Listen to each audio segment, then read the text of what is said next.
welcome to another episode of The Wolf Plays. I am the Wolf, and usually these are the plays. Today, however, is a whole special case because I've decided that I'm going to do...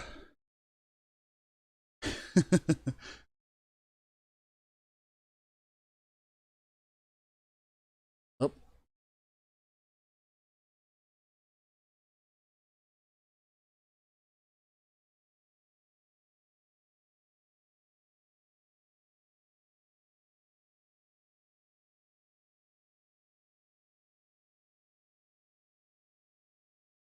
Alright, so I've decided I'm going to go ahead and start doing my PC build on stream.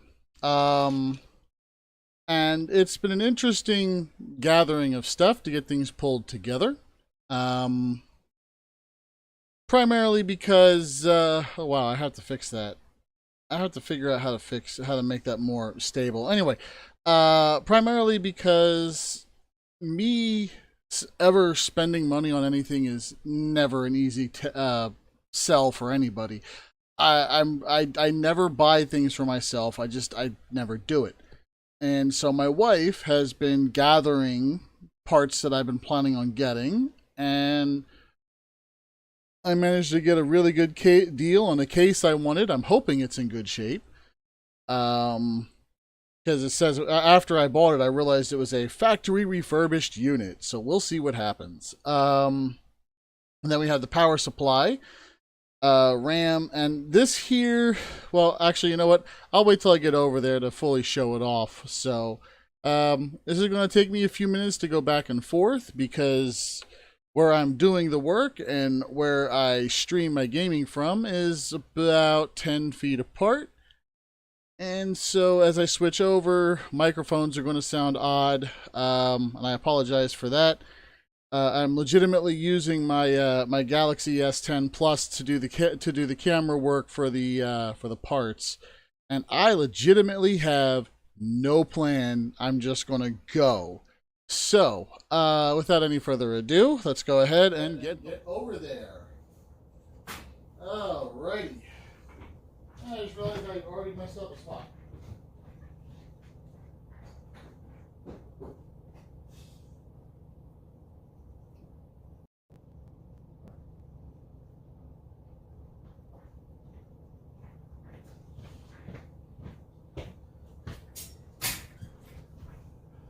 Already on my way to a video game thing. Alright. So, what we got here is hold on, I'm turning on Twitch so I can monitor stuff.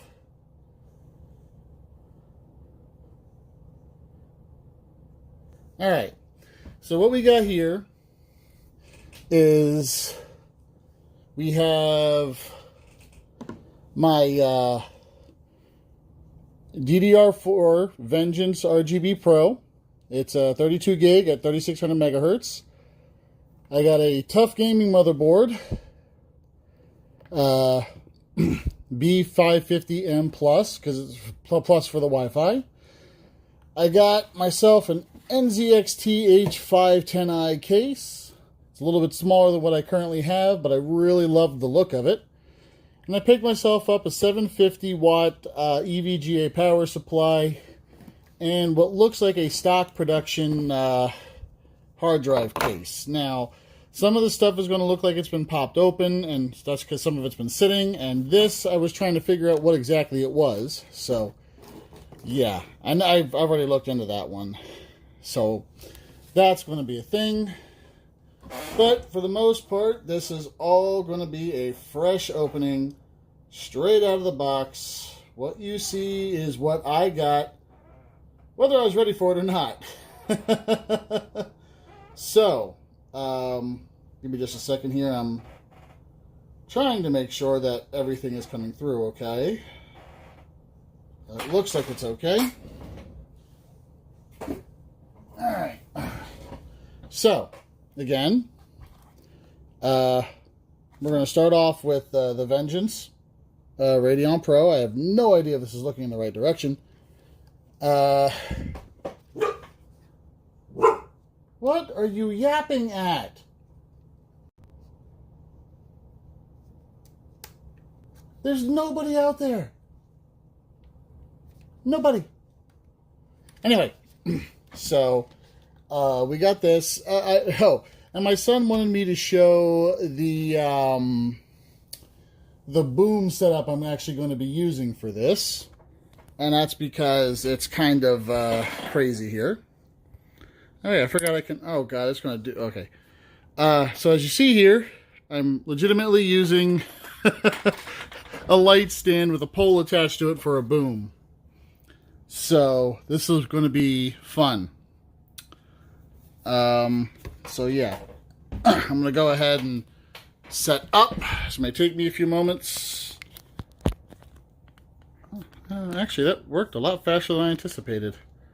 And all of a sudden, it's a lot farther out than it was when I was setting up.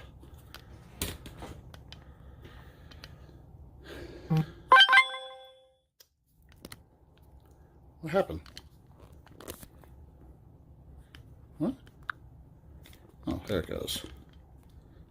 Try to get a little bit of a zoom in. Just a little bit. There you go. So,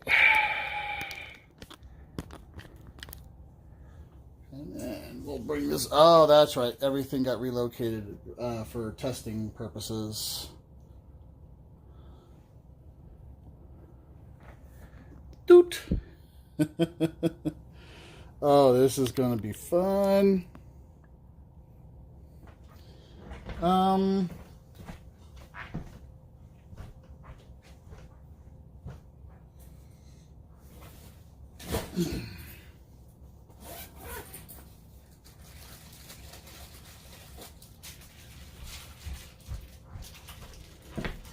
So I'm legitimately using dice as a counterbalance.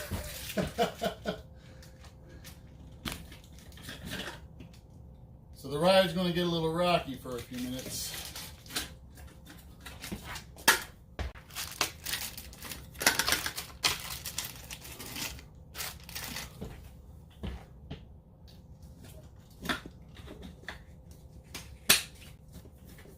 And let's see, is that enough?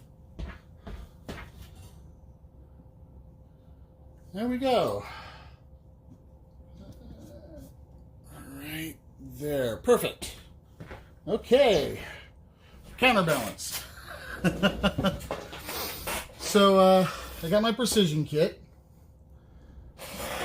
And I guess it would help if I provided power to my phone.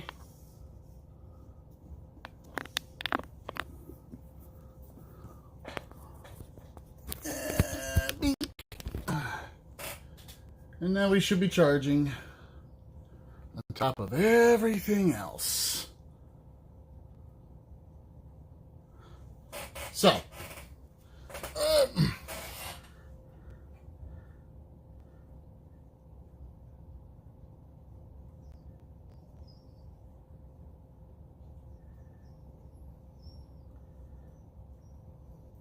yeah, so I got a couple different mobile devices operating at the same time. I have a OnePlus 3T.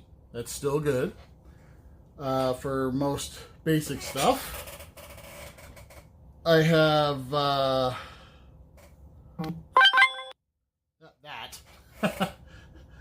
I forgot to mute it before I put it up. So let's see. Oh, but no, mute. No, mute. There we go. Now we should be muted. A little twisty here. And a little twisty there. And oh, of course.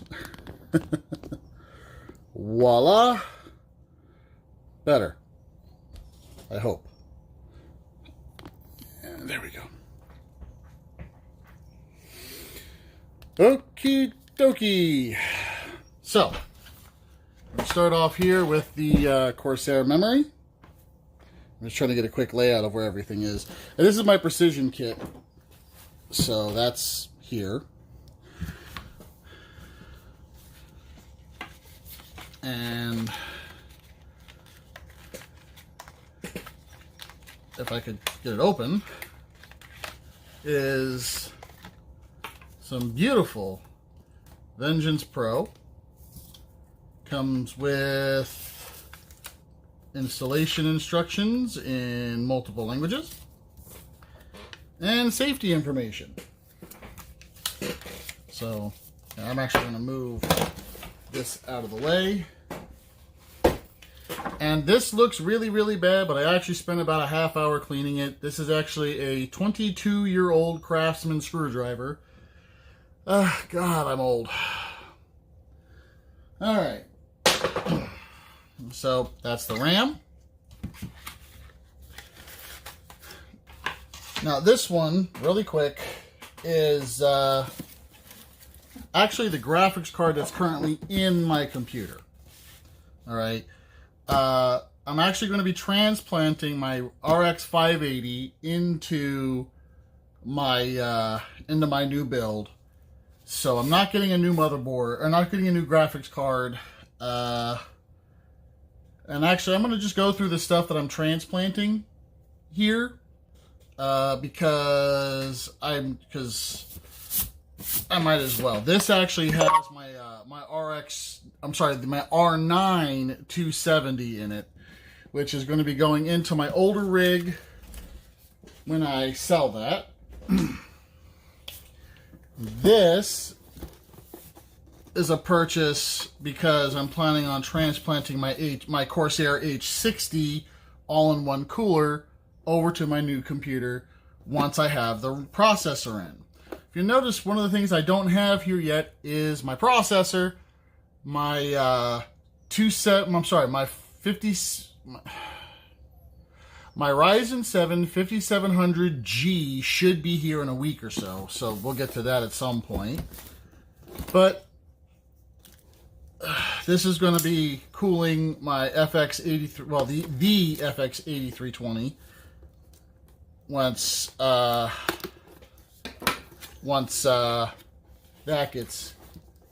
gets done. So just to show, what do we got here?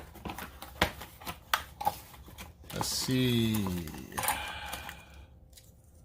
Looks like assembly bracketing and power. And this would be for hardware. This would be mounting hardware. That's what this is. All right. So let's make sure to keep this all together.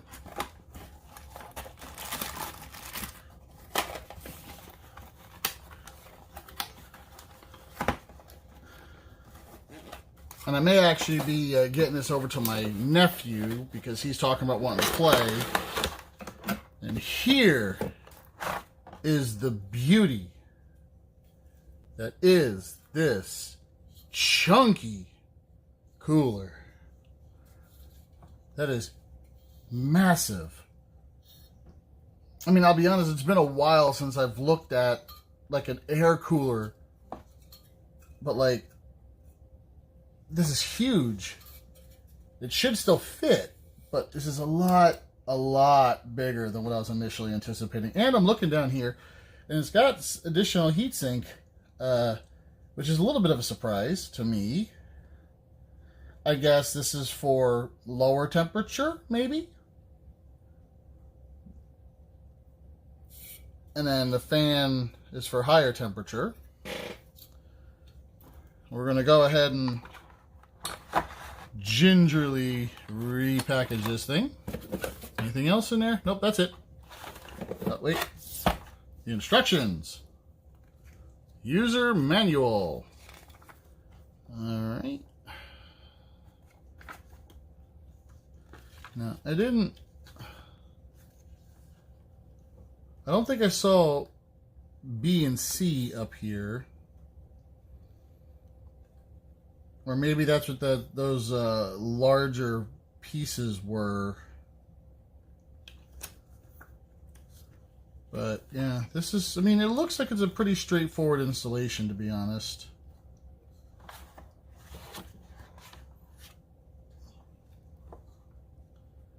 Oh, Oh, maybe that's for ease of removal for cleaning. No, those are already there. This is, I mean, a little funny to be looking at an infographic design for this thing. So, anyway.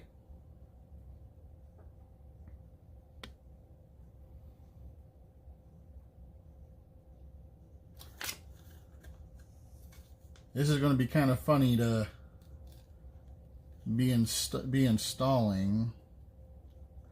Okay, I see what those brackets are for.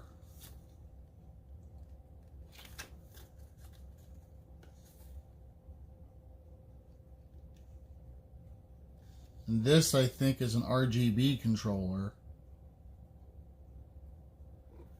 Second. Oh! Okay, so as you see here, those brackets are for if you decide to install a second fan. Okay, that makes sense. And then safety information, you know, because we all have to be of the safes. So we're gonna rebox this. This will be going into the older build.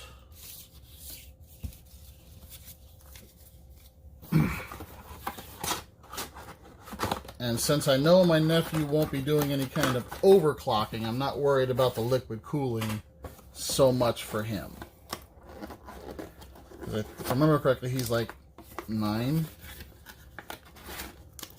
I mean, obviously I have to be concerned about it if he goes ahead and decides to do that, but normally he comes to me about tech stuff. So that's this here. This is going to be getting put aside with my other box. Because, like I said, right in there, in my other box right now is my 270, and I'm just going to get this one out of the way because the rest of this I have not even thought about opening yet. But this is a Seagate stock drive. I'm sorry, the Seagate 2 terabyte, excuse me, hard drive. I didn't realize this was an OEM packaging when I bought it, but it should be okay. And this will be going into the case. I'm hoping that the case came with a couple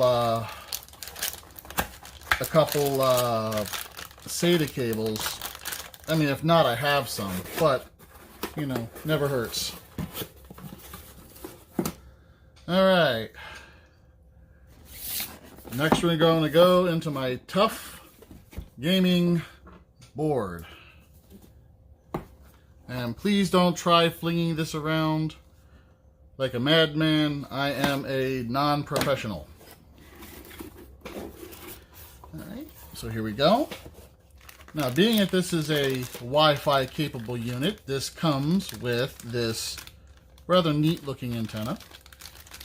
This will allow for Wi-Fi and Bluetooth if memory serves.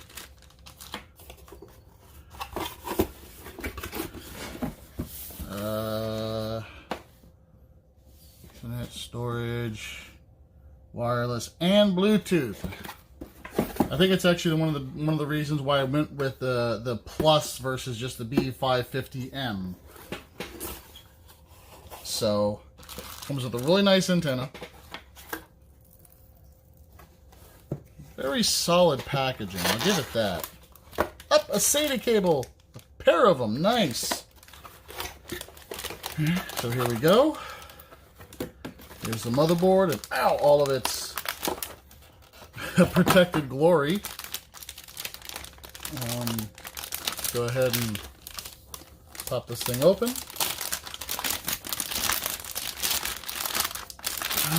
And there we are. Now this has some ports for it that I don't know that I'm going to be using immediately. It does. Obviously, we've got the. Oh bother! Why am I suddenly drawing a blank on the name? PCI Express slot for graphics cards, and we'll be using those. Memory slots, CPU slot, and it actually came equipped with a pre-installed cooling bracket. This may come in handy when I go to do the install. And then coming over here, we have our I/O. I believe these are USB 3s. Now this is actually the BIOS access, and it does have a USB-C connection. So that's awesome. This motherboard is also equipped to handle graphics capable processors. So here's your display port and your HDMI port and a button. I don't know what the button does, but let's press it anyway. Click, click, click, click, click, click, click, click. Ow! Darn things are sharp. All right. And we're going to need this here because this is one of the things we are going to be doing. This will be getting installed into the case tonight, as well as the memory. And I'm gonna seat the hard drive, probably run cabling for it, but it'll eventually come out so I can clone my storage drive over to it. The part I'm actually having difficulty with is if I'm going to pre-install, if I'm going to do a fresh install of Windows and then reinstall all my games and stuff. That's actually where I have the most trouble. Now this packaging is clearly designed to be multifunctional.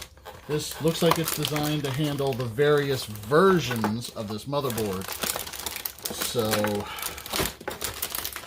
it folds up and yada yada yada. Anyway, so now we're going to go beneath. And let's see here. Ah, this is an M.2 spacer. And then we have our I/O shield. So this will go in the slot in there. This is the information about the actual security, I'm sorry, the stability. We have our instruction guide, our driver's disc, which is kind of hilarious because the build I'm doing does not have drivers. Now, it looks like this is meant to be a dozen stickers that I can put on stuff inside or on the motherboard if I want to be funny about it. I guess it says card. I don't know which kind of card. In fact, there's probably some information on that in the instruction book right here. Let's see, technical update information, and then specification update information.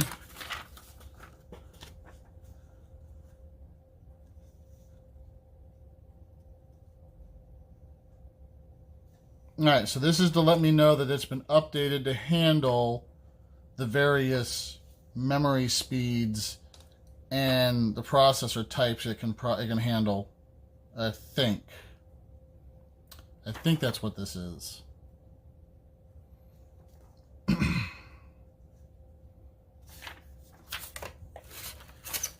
And then, of course, like I said, the SATA cables, which I'm a little excited about because they'll match the board.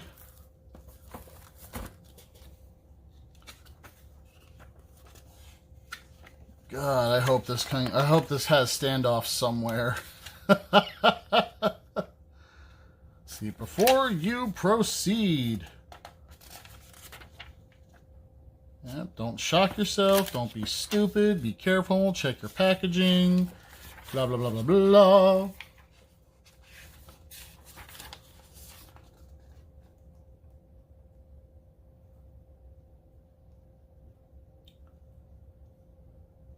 So right here is a view of the motherboard and explanations of such.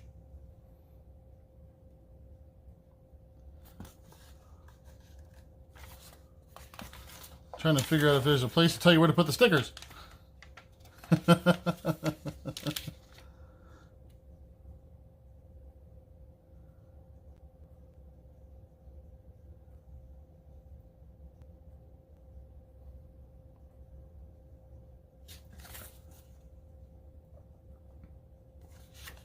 All right.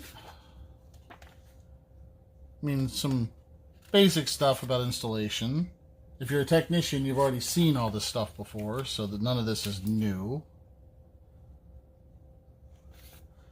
The M.2 stuff is actually where I'm curious, because I've never done an M.2, and I haven't decided if I'm going to actually do an M.2.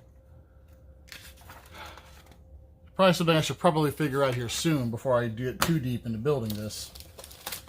Okie dokie. So, with the main objective of keeping my stuff safe, we're gonna reload this into the box somewhat. And we're going to put the memory in the box as well. This is going to get put off to my left.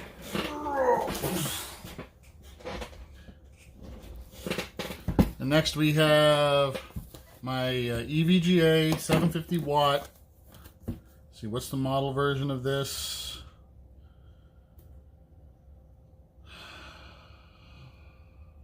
It doesn't say. Let's just go with it's the affordable one. This is not a modular unit at all. There we go.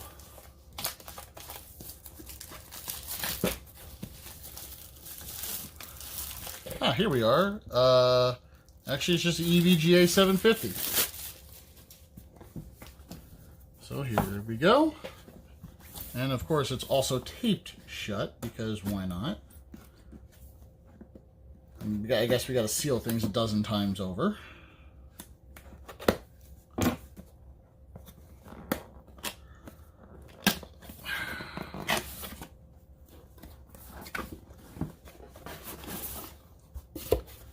There we go. CPU came nicely protected, and the wiring is in its own separate bundle. Comes with a power cord, and everything is well and tightly bundled. Luckily, the new case I have will be a nice way to hide most of this.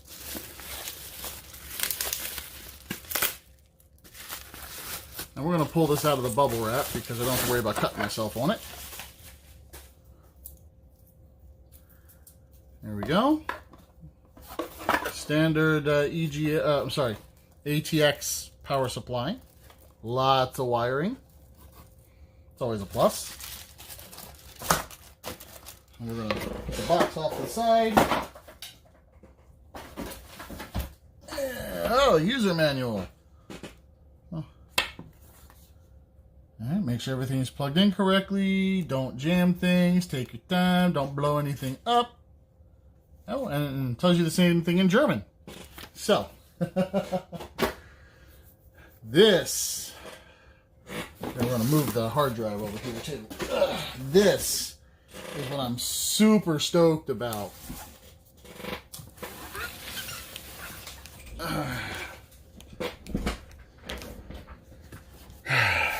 I have wanted an NZXT motherboard.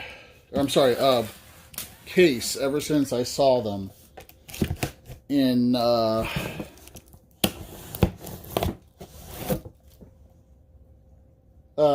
PC Builder Simulator. It's kind of funny. I played the game and now I'm going to actually use it for real.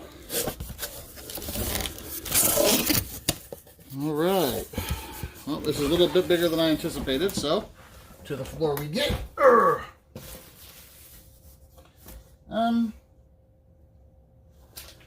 Alternatively, probably should have started it from the bottom. So that way I can just lift the box off of it.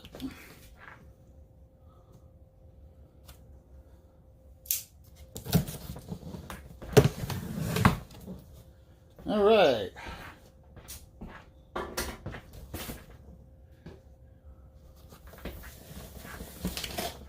Oh, here we go. I can see it already. It's so pretty. All right. Oh. I'm not really thrilled about the way it's installed in the box here, but I understand the logic behind it.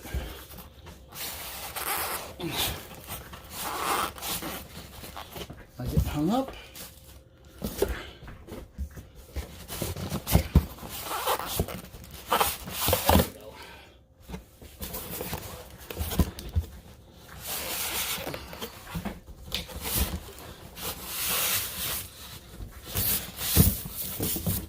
Ah.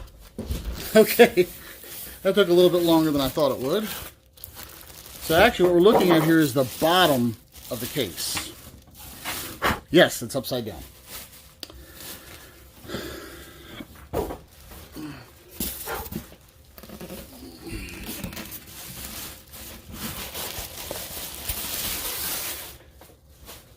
All right.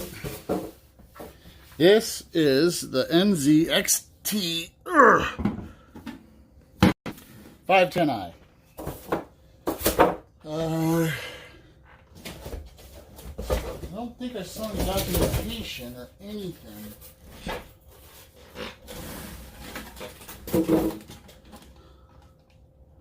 Oh, that's why. Actually tucked into the case here, it looks like. So we'll have to get to that. This is held together by a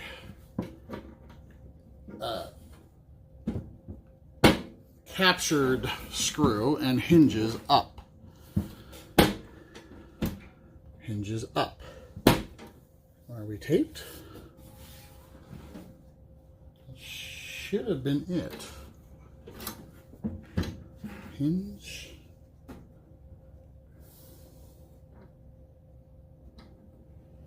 All right, it doesn't want to let go. Oh! It let go and I almost lost it. Tempered glass. Let's be very, very careful with that. If you look in here, you'll see some nice LED. And some LED actually runs under this beautification bar.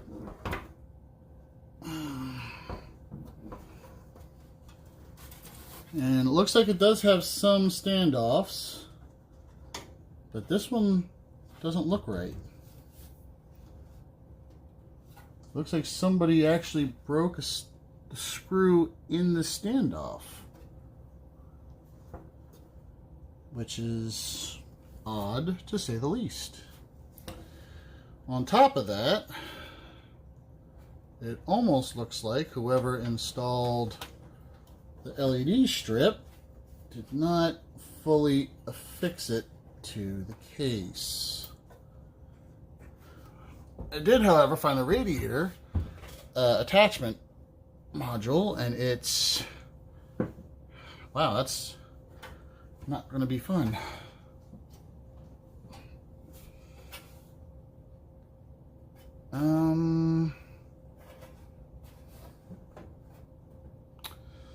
Well, this is not looking great so far.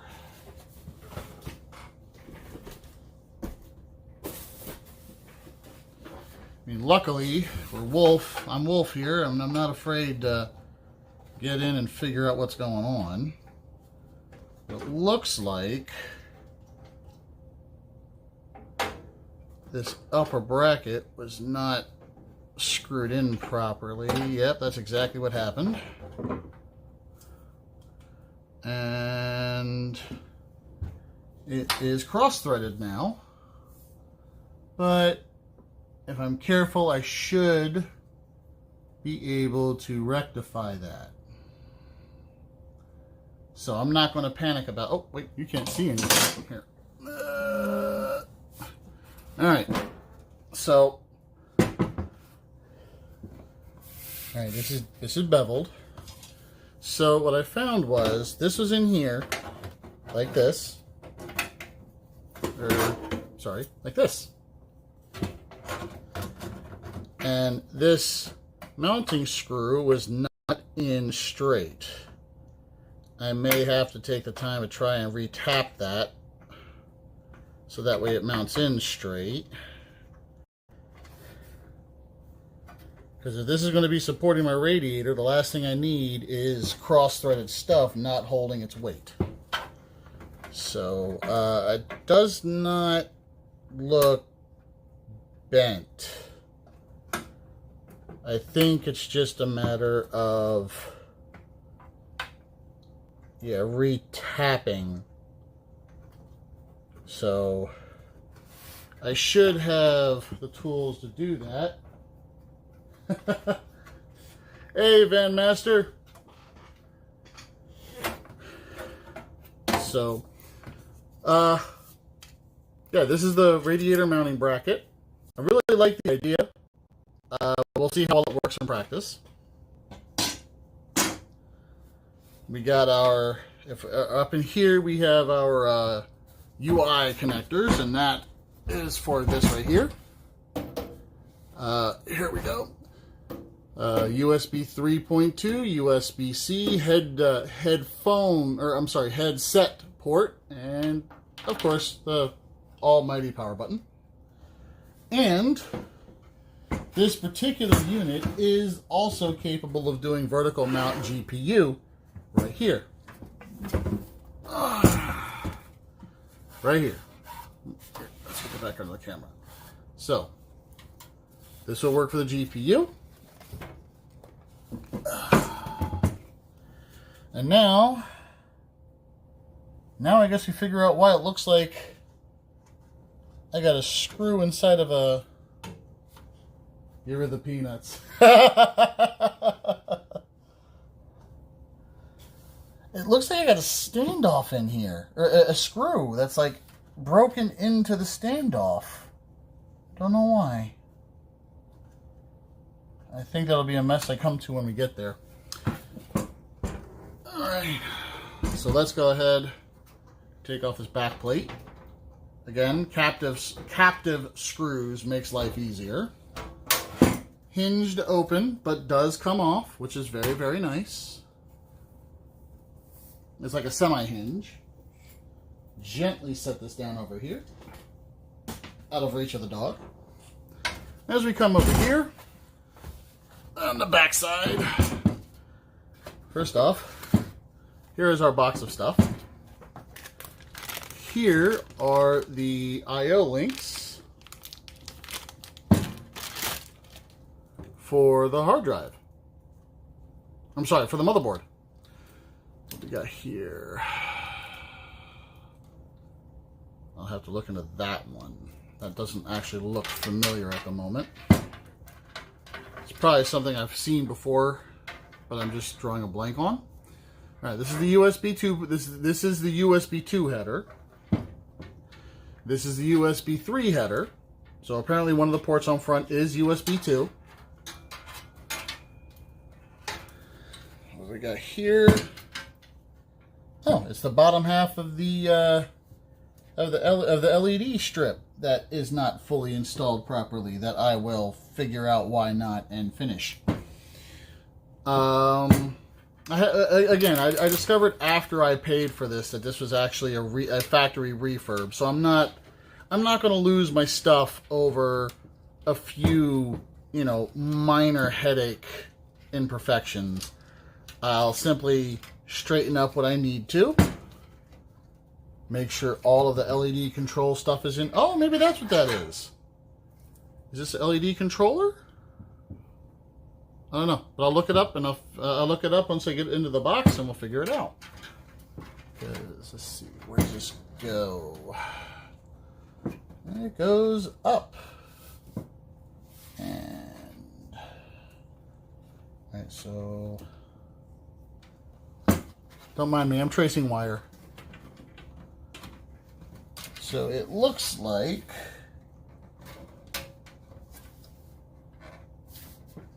okay, it looks like that's a USB 2 connect, the USB 3.0 connector, which is, I'm sorry, the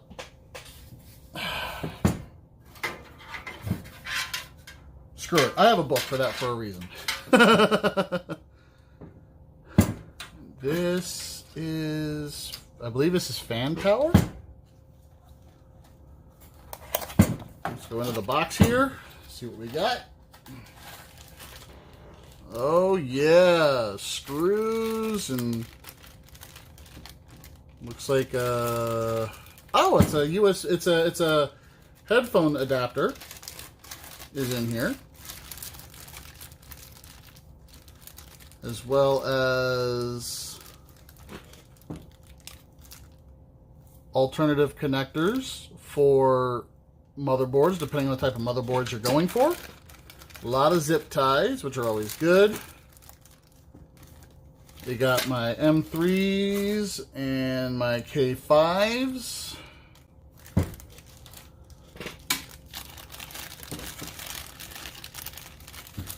And this says standoff, and this looks like the standoff. Just one though. So hopefully that's all I need. Let's see, more screws. Oh, those are hex screws. You typically use those on the outside. And then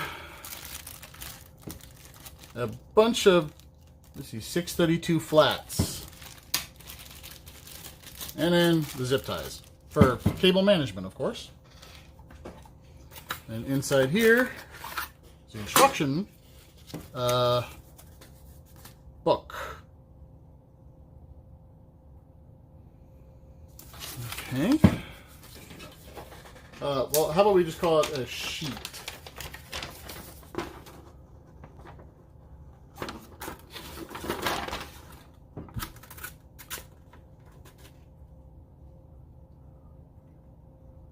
Okay, I think the USB 2 is for controlling the internal lighting. We don't have a riser, so I'm not sweating that. Okay, the one I didn't recognize is actually USB 3.1 connector, which makes a lot more sense. All right.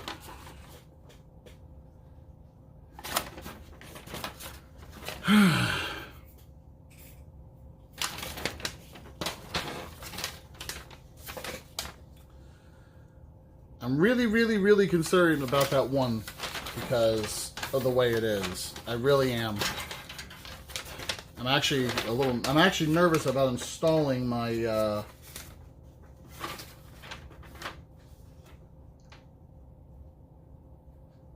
motherboard into this until I know for a fact that it's supposed to be like that.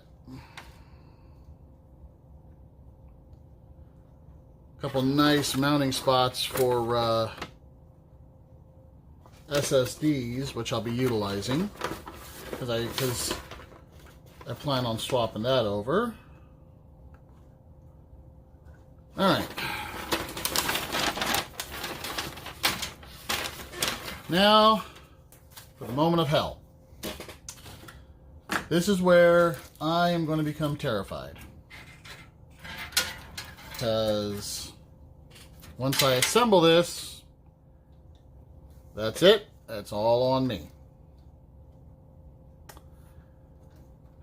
I'm gonna look very carefully into these cabling configurations once I'm a little further in. This is designed to have it looks like it's designed to have a third fan plugged in here. So I'm not freaking out about that yet. Oh man, I am excited but terribly nervous, so bear with me as I start this. All right. Back onto the other side. The beautiful simplicity of this case, I just absolutely love it. I really do. And of course, having a filter screen for the power supply always helps. All right.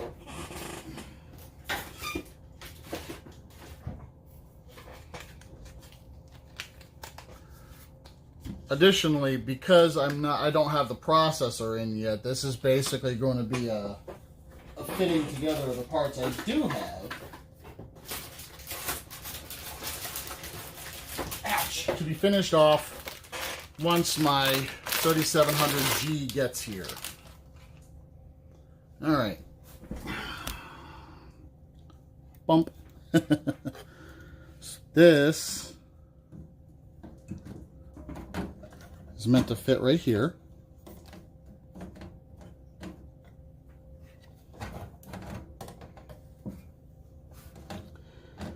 And yeah, it's exactly, well, I don't know. I mean, that could be used as a centering post, but it's just kind of odd.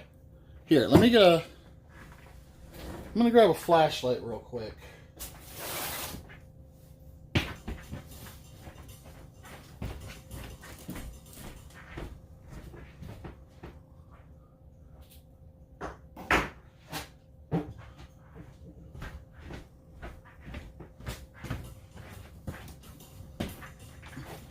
Alright, so in my experience, if you look right here, you'll see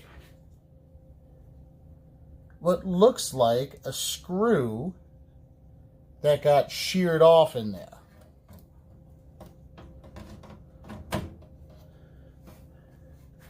Now, the majority of the standoffs are in. The one for here is not, and the one for here is not, but the rest of them are. And they only provided me with one standoff.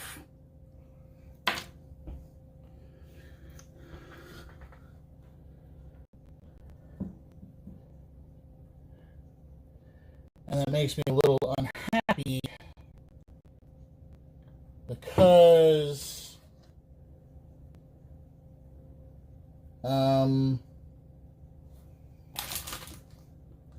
well, I mean, ultimately you don't want any of the motherboard being floppy. All right. So we're going to pull this back out. Did you use PC part picker? Actually, no, I did not. I'm actually a computer technician by trade. And so,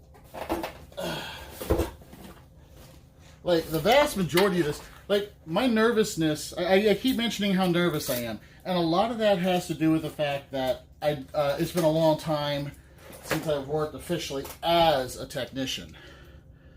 But I figured. In this particular case, the primary concern is I don't want to break anything.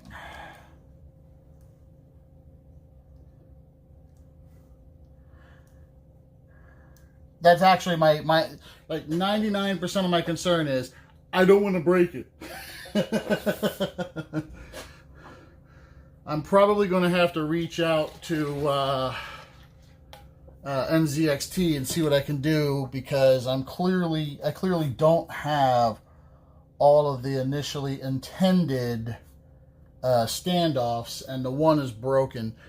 I also don't think I have my socket kit in here anymore.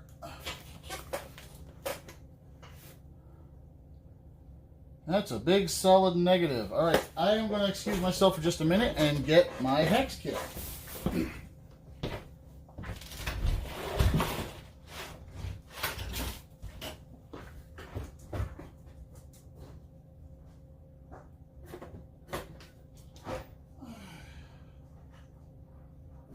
Hi, Skywalker. You're welcome to hang out in here for as long as you like. I'm going to be a few hours.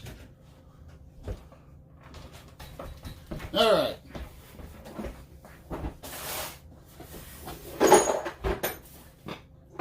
This should be the right size. And so it is. All right.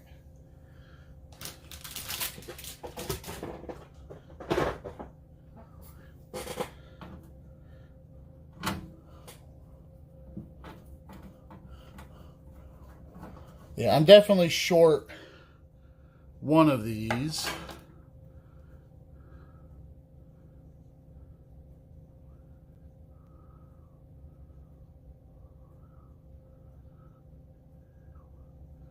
I've never seen a standoff peg before.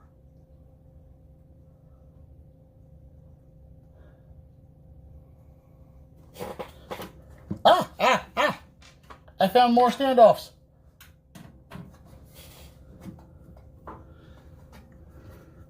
All right, so this is the factory refurbished unit that I was anticipating. Turns out that they didn't. When it got returned, they didn't take out all the standoffs before returning it. So I now have standoffs that are just attached to the case. And I don't mind that at all, because I mean, as long as I know where they are, that's what's important. But I just... This peg is throwing me for a loop, because I've never seen one before.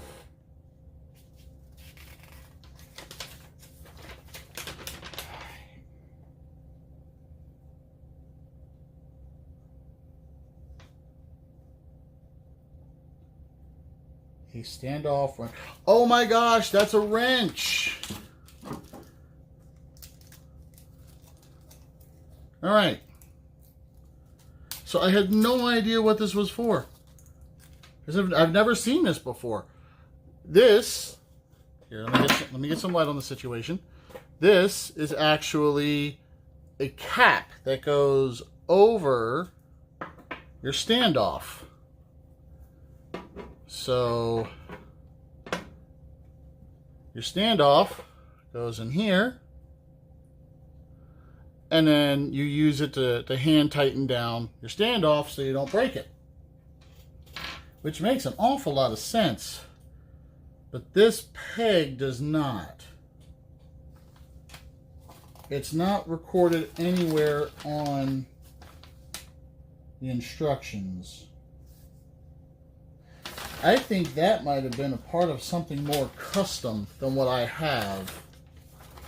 So I am going to simply remove it and put it to the side in case I need it in the future.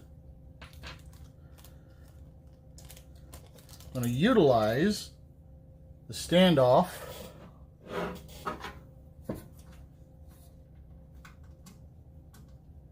plug this in here.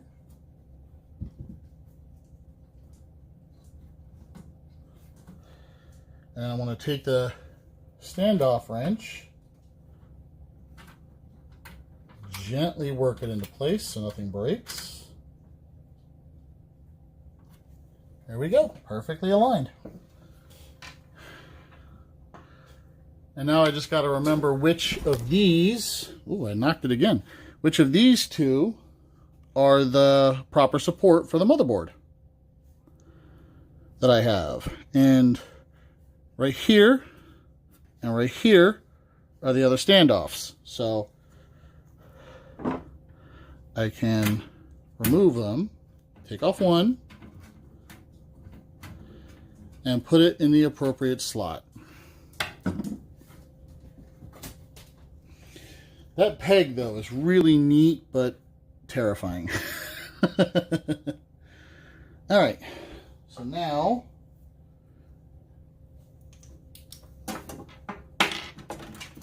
I'm going to take the motherboard here. Oh, I'm going to reseat it, or reposition it, and look to see where everything goes. So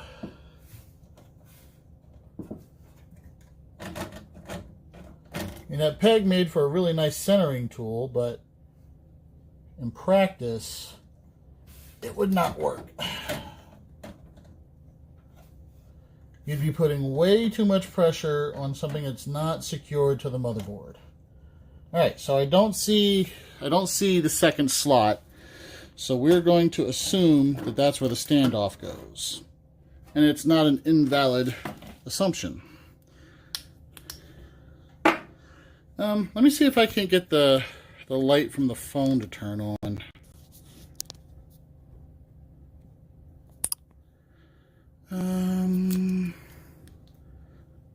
Oh, shoot. Nope, it's not an option apparently. Let me try a more direct approach. Flashlight on, there we go.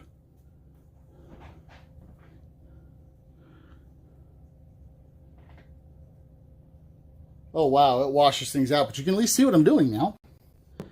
So this one goes right here. And we're gonna take our little wrench and install.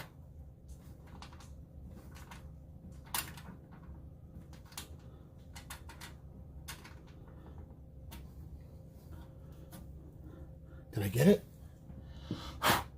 I think I got it. All right. So,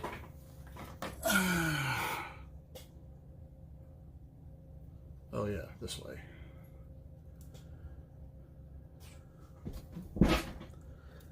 This looks like it's now correct.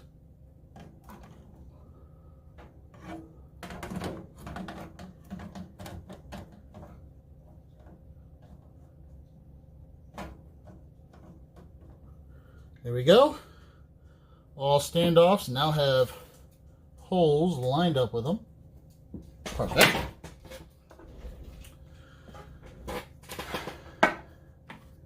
Now,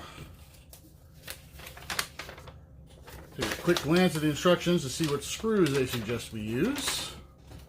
B. Screw type B, which is the 632 by 5s. Which would be these.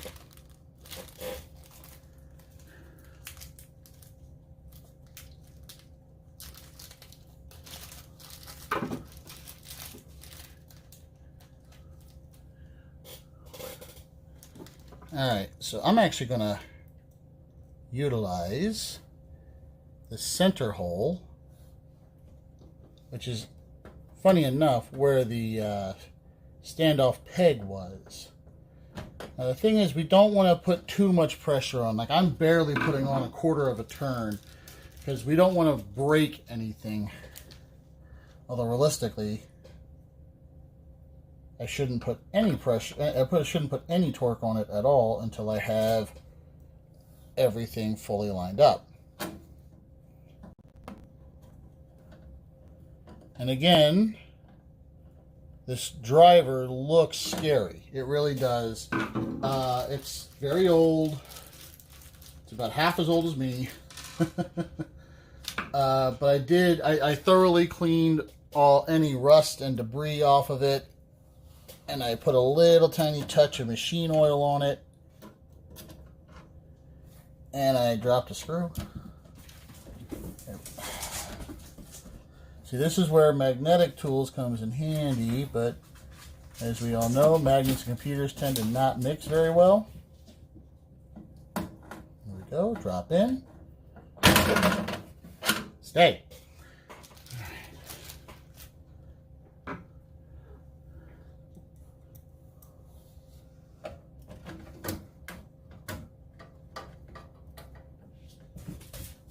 I know some people actually use like modeling gum to do the parts where we get in really good and tight into the sides here, or I use really long screwdrivers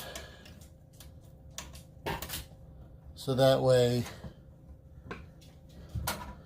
you can actually fit what you're doing. In. There we go.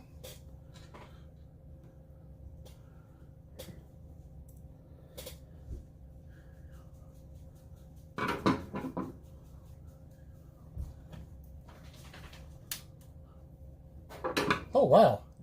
That one went right down and in. Very nice. Just make sure we're not going to cross thread. And there we are.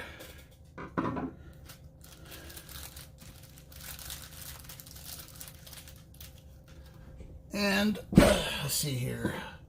One more. And this is where the magnetic tip or the screwdrivers that have grippies on them, or a little bit of modeling putty comes in handy. I'm not thrilled about using this, but as long as we use it sparingly, I think I'll be okay. Besides, I don't know if I think the magnetism's worn off. Again, another 22-year-old piece. Let's see.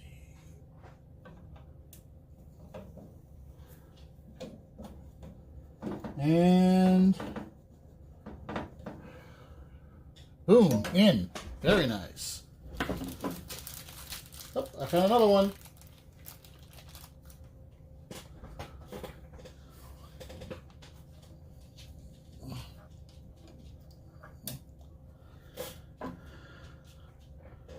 Back to my non-magnetized screwdriver.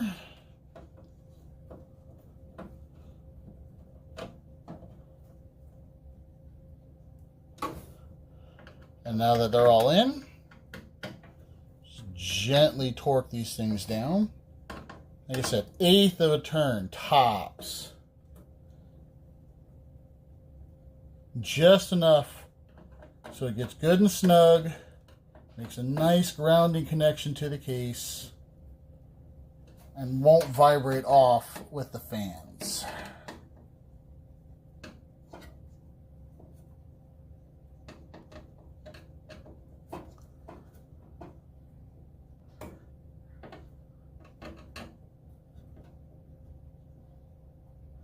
Good and snug. I think I did this one already, but just to be on the safe side. Yep, I did that one already. The last one is a blind one around the Tough Gaming cooling shroud. Gentle. There we go. All right. So it's 1, 2, 3, 4, 5, 6, 7, and 8. 8 screws are now torqued in place.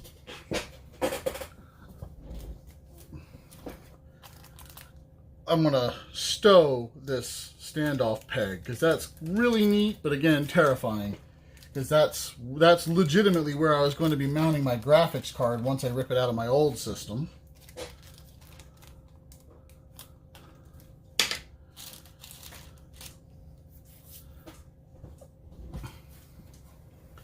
So, this is all in.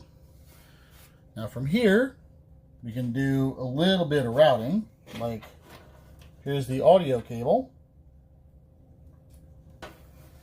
COM AAFP. I think that's actually the audio piece I'm supposed to be using, which means that's where this goes. But let's not guess. We can grab the book.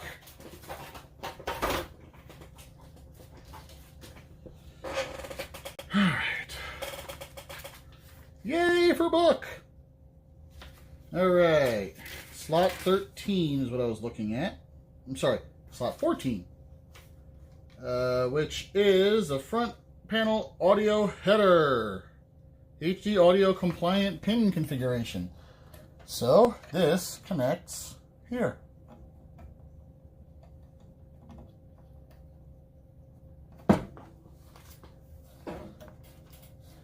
Try it again. This connects here.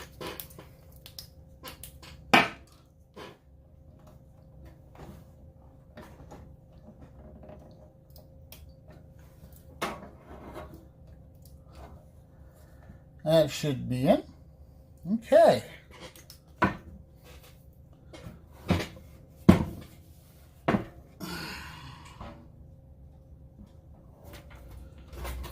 Let's go ahead and take a...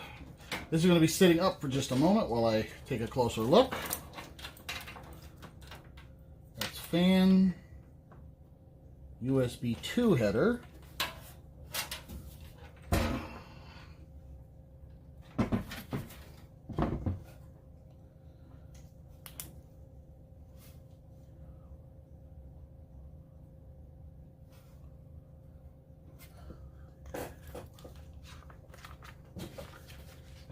Let's find a USB 2 slot on this thing. Clear CMOS header, front panel.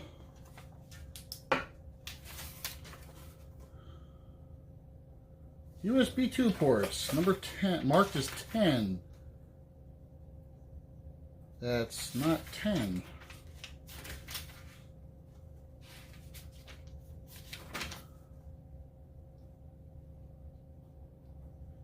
Oh, that's why I'm looking at the wrong graph. 2 separate graphs. All right. Number 9. That's what I thought. So these are USB 2.0 headers. So we'll utilize this one for the front panel.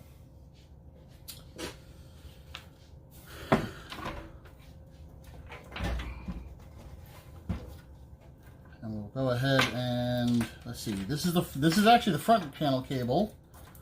And I believe that is right here as well. So gently back down we go. 10-pin front panel header. Let's see if it's going to give me any difficulty. 3, 2, 1.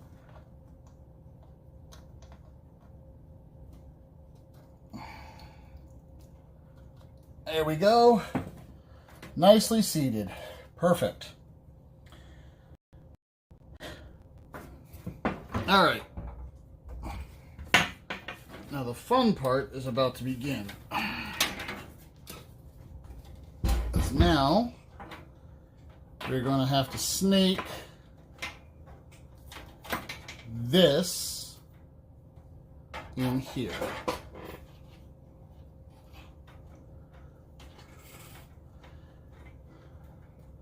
Now, of course, I can untwist tie this. It'll give me a little bit better room to maneuver things. Plus, I can do a better job of minimizing run space by routing cables in the best possible manner. So you be coming in through here and into the USB 3.0 header, which is right here.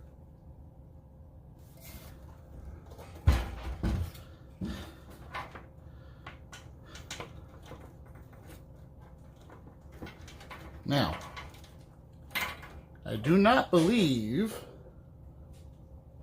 that I have a linkage for this USB, this updated version of the USB header.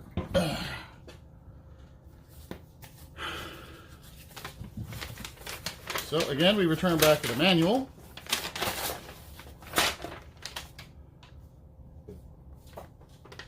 USB 3.1 Gen 2. Yes, I don't have one of those. But apparently that's a standard for Intel, which explains why I don't have it. Because screw you, AMD all the way, Ryzen rules, Intel sucks. Alright. Now I'm not going to worry about making the wires all pretty like yet. That'll come after I'm finished routing wiring. Primary objective right now is just to verify that everything is where I need it to be. So now we go back to the motherboard manual. 13 is a COM port header for serial. I don't have a serial cable. I don't have an actual serial port for this one, so that's not necessary. And then we have our SATA ports right here. So those will be coming up here shortly. And for whatever reason, I don't have the front mount, or the forward mount solid state drive mounts yet, or on this particular build. Number 4.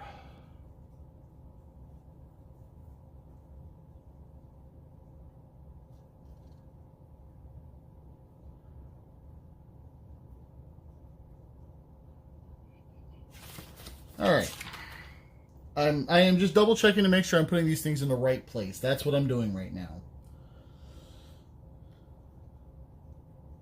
A TPM socket.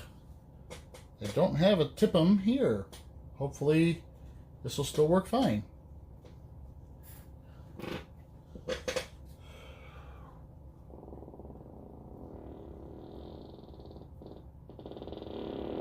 Excuse me, I apologize. That's horrible.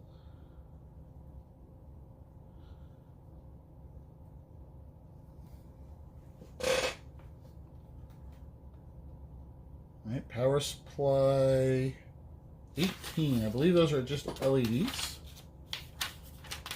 It didn't say I got 1 through 17, but no identifier for 18, which, yeah, those are LEDs. Super IO, okay. Front panel audio, front panel control, excuse me. Internal speaker, chassis fan 2. RGB header, that will probably come in handy here. It's right here. So that's something I'll probably wind up having to use here soon. All right. I think the next thing we're going to install, well, first things first, what I want to double check is this particular wire here.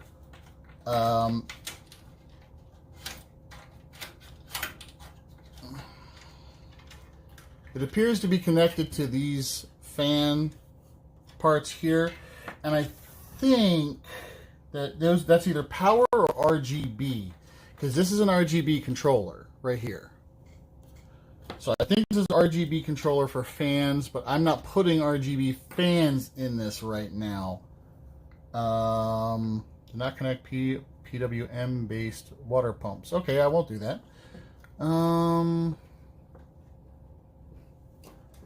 So, oh yeah, and this is power for the controller. So I don't need that. For now, I don't need that. I don't need this for now. If I could remove it, I would, so that way it wouldn't cause confusion. This, again, RGB control for fans. I'm not putting RGB fans in yet.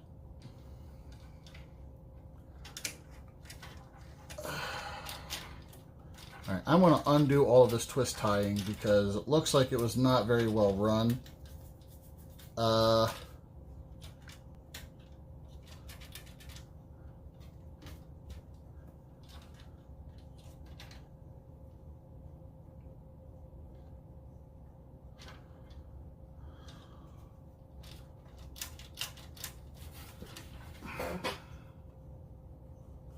I'm a little confused because as I'm looking,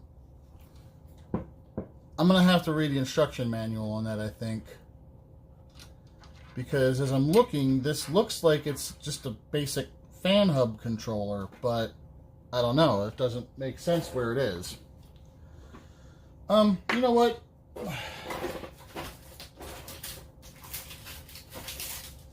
Motherboard is where I need it to be. It ain't going nowhere. So we're going to realize I should have put this in first. Well, crap.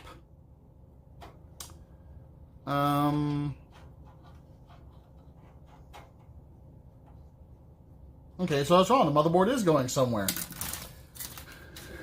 Of course. Only been doing this for a decade. I mean, I just got to loosen the screws. Technically, I got to remove them, but like ultimately, the case isn't going to. The motherboard is not leaving. I just got to move it.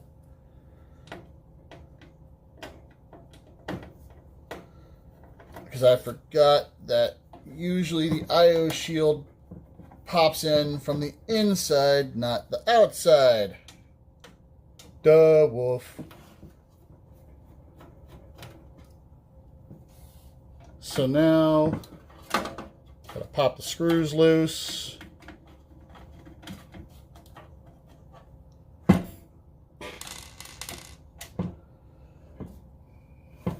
Got 3 more.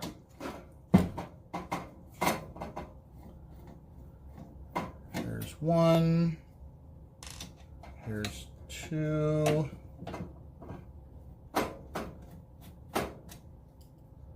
And I feel like I'm making a big mistake trying to blind screw this.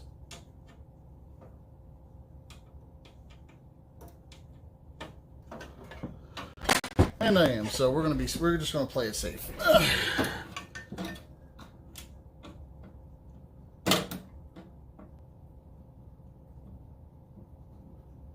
on, why are we dropping in?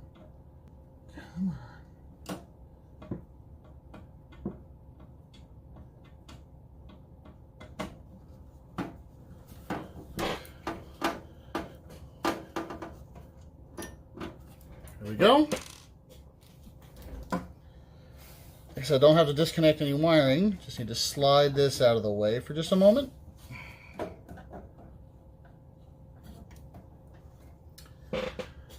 IO shield. Make sure this goes in the correct direction.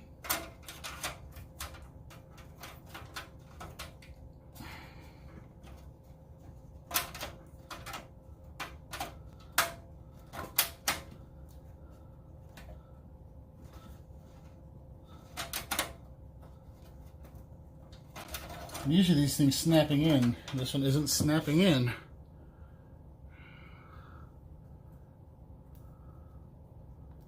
So we're gonna stretch it just a touch.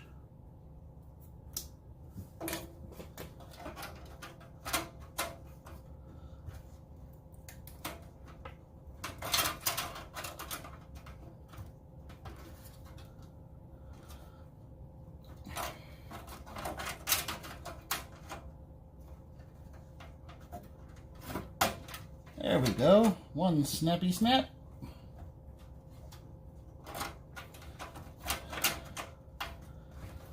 Come on. Little IO shield that didn't wanna. Like as soon as I get one side in and about to be locked in, the other side pops free.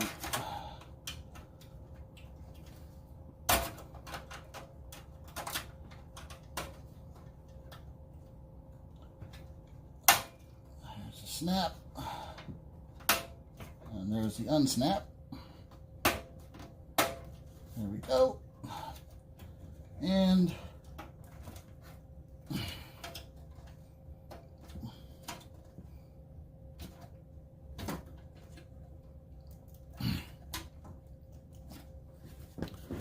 just does not want to pop that last little piece in.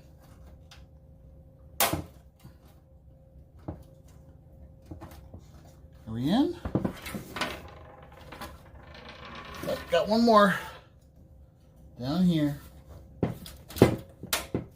There we are, fully popped the whole way in. That was a fighter right there if I ever worked with one. Alright.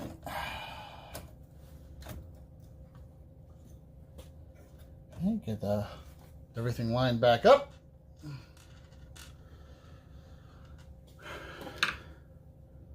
First screw right down the middle. That'll act as our pivot in case I need to shift just a tiny bit.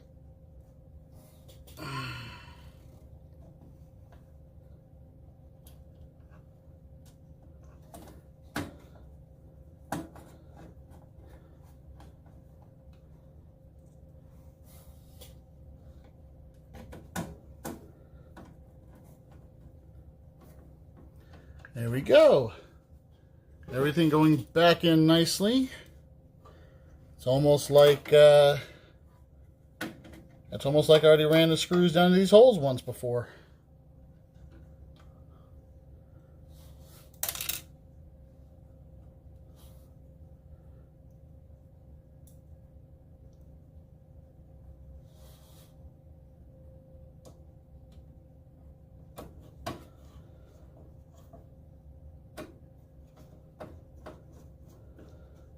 Yes, I am so looking forward to my processor getting here.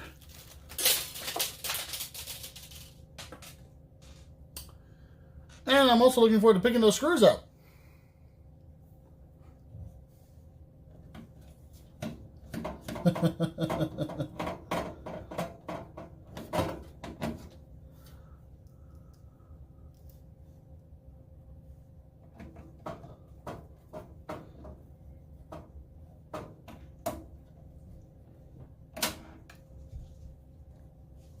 Only thing that really sucks right now is I can't be playing music in the background because as soon as I do that, some music company is going to be like, "Oh my God, you're playing your music!" How dare you play our music? You didn't pay us the 0.00001 cents you need to play our music, so therefore you're in trouble now.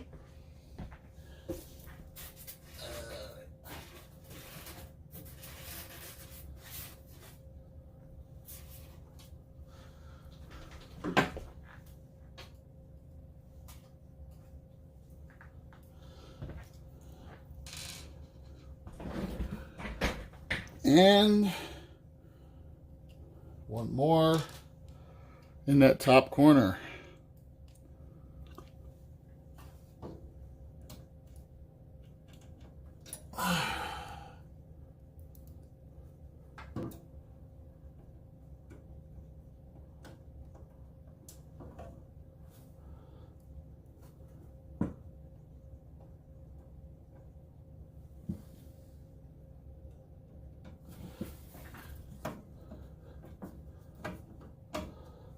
It doesn't fail in right.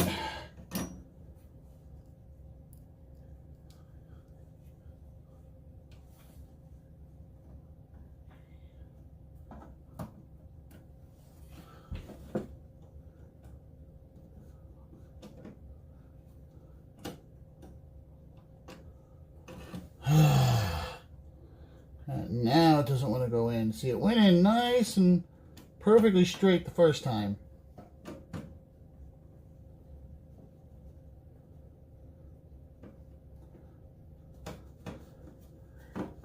There we go. Found you. All right. And now we go back and redo our gentle torquing.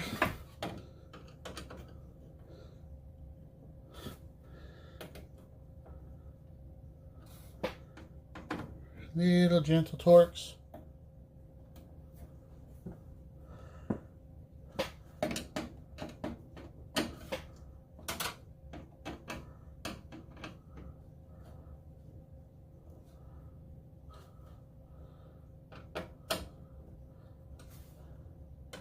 Not sure why, but all of a sudden the movie Hocus Pocus just popped into my head. Like specifically the part about, I believe his name is Max, talking about how Halloween's a conspiracy theory. Don't know why that particular scene suddenly popped into my head, but it did. So I'm going to put away these screws, because I'm done with yonder screws. All right. Next is going to be the power supply.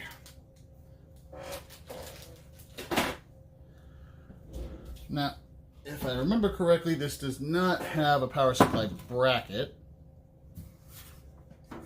So this will be getting flipped 180 degrees.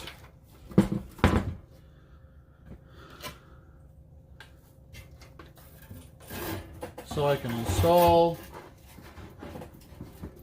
the radiator. And here is that massive bundle of wires I was talking about. It's an incredibly large bundle of wire. Very dense.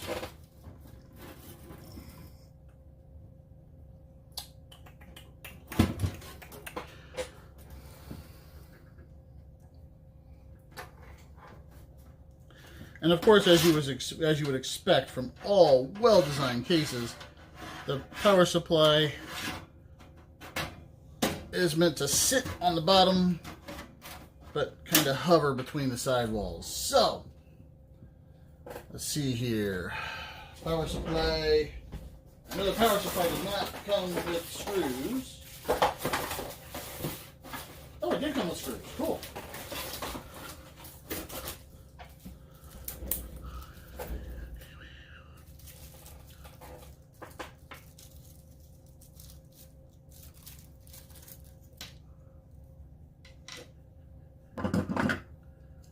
And these screws actually mate nicely with my bit driver. So that is what we're going to use to preload the positioning screw.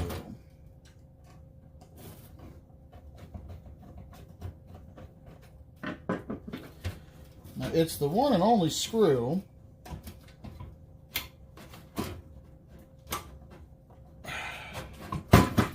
in this entire configuration that does not have a fully sealed eyelet.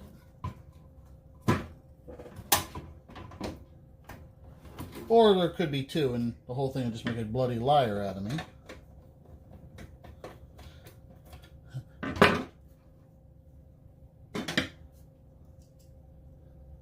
So there is a second one right here.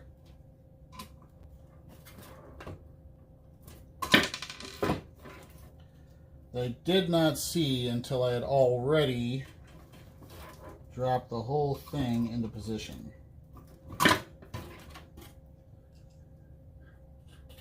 I guess on top of the book will keep us nice and unscratched. So as you can see, there's another little eyelet right here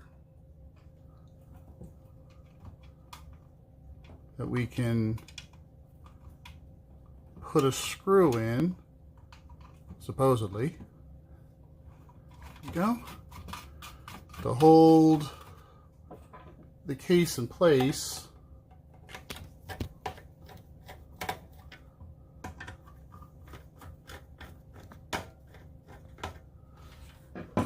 While we get the other two screws in. Oh, you can't even see what I'm doing here. There we go. So what I was pointing to in this particular instance is this screw here and this screw here don't have fully enclosed eyelets to mount the screw through. So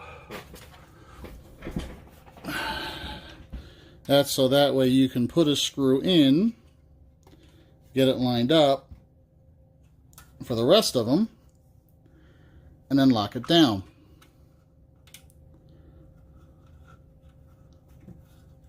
Which is exactly what we're going to do.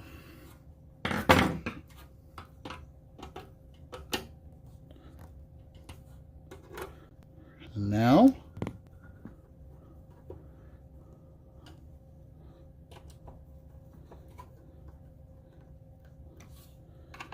we have our power supply installed.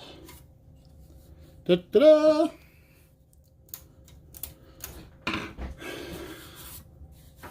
$750-watt power supply ready to provide power.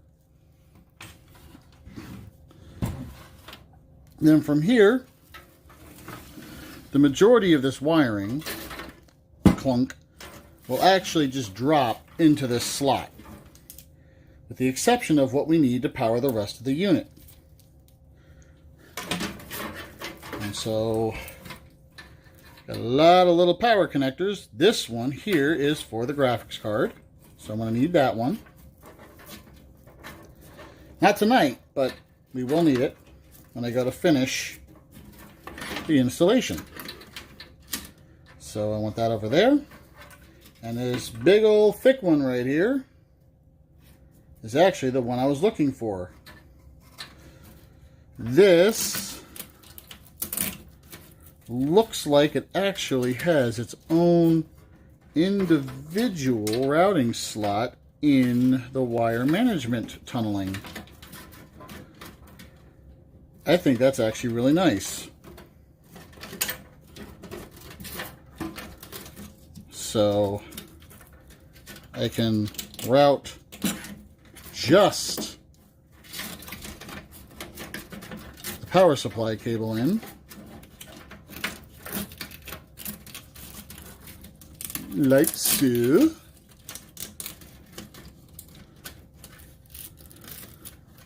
Huh, maybe not.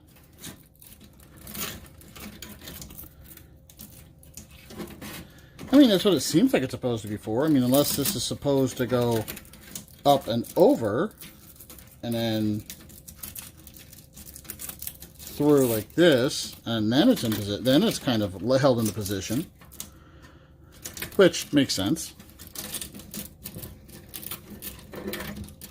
So we're going to get the power supply for the motherboard through.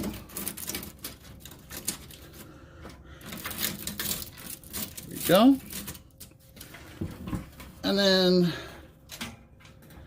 back through to the other side.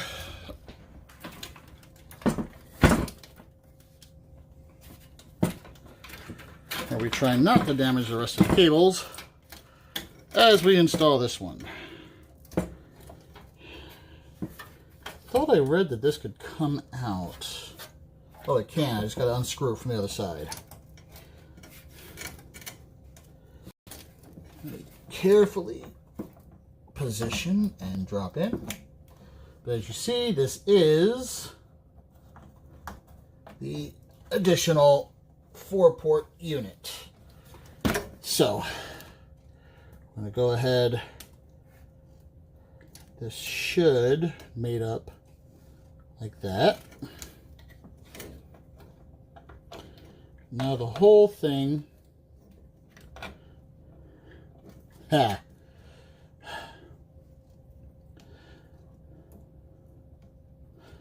screw it. Plug the 4-port in first.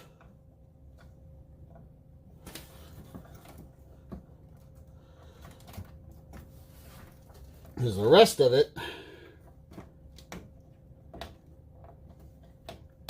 also goes in and should lock in that 24, those 4 other pins. There we go. So we now have power to the motherboard. We still got to run this power cable.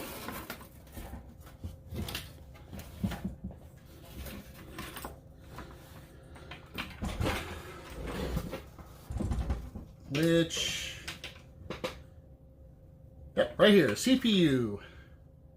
Twin CPU power connections.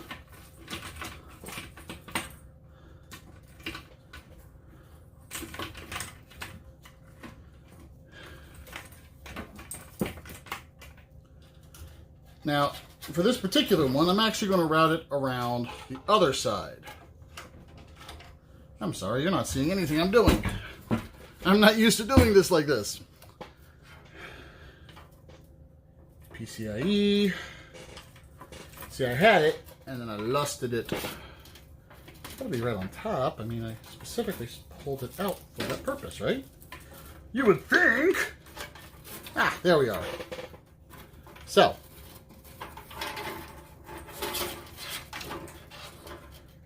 That's another PCI power connection. Wait, that one says CPU, so let's grab it while I'm looking at it. Haha, got it! Back, Medusa, back! Alright, so, as you see, CPU. So for this one, we're going to utilize this point right here. Slide this on through and use our routing channel to position a little better. I feel like I should put a blanket on this table so I don't mess anything up on the case. And let's see here.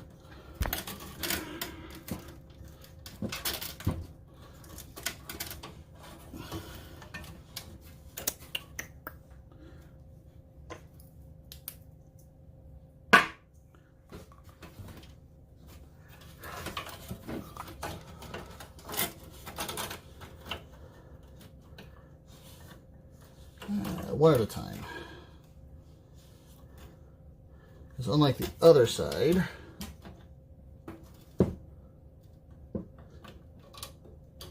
these don't care as long as they're properly put into 4-pin slots.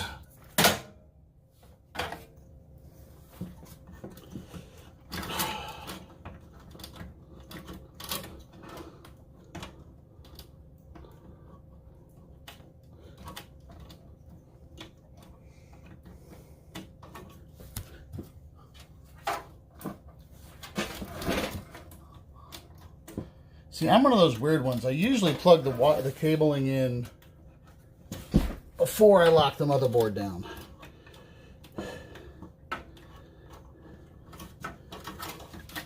And I do that because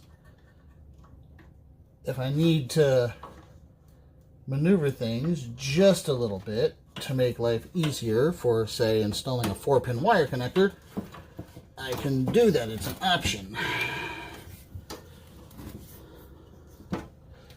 Maybe if I pull the fan out, I'll have just enough room. Yeah, I think that's what I'm going to do. Disengage this fan. Provided by NZXT. Not sponsored. But by removing this fan, I got a little more room to work right there. I'm just going to come around. You know what? No, I can move this.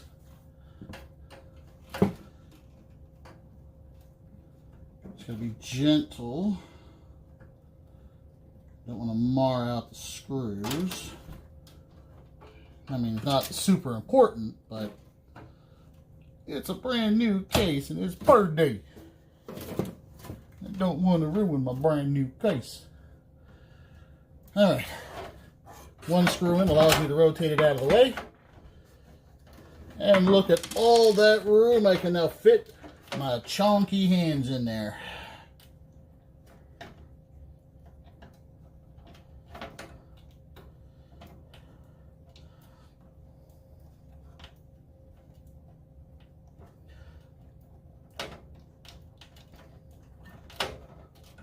Now, for those of you who are considering doing something similar, first off, I'm going to be honest, it's a little stressful. It really is. Because, I mean, I'm a professional at this, and even I make mistakes. And usually they're little mistakes, like, oh no, I forgot to put the I/O shield in. Which legitimately just happened. Are we in? Yep, we're in. But there are much bigger, much scarier mistakes you can make. I'm not saying don't do it. I always encourage people to do what they really want to do. Like, if you really want to build your own system, it's not as terrifyingly difficult as a lot of people think it is. Really, a lot of it is just making sure you have tools and time, because assembling a build is not something you want to rush.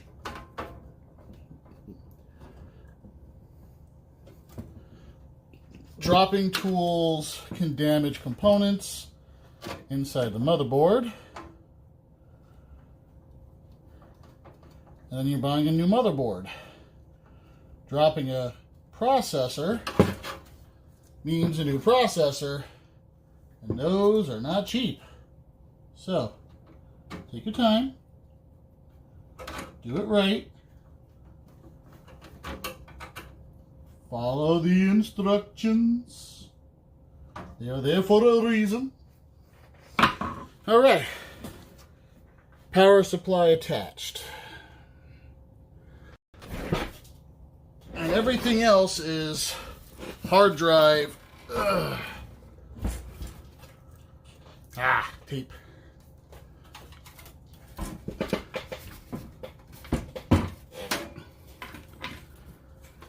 All right, so now we have case power supply installed.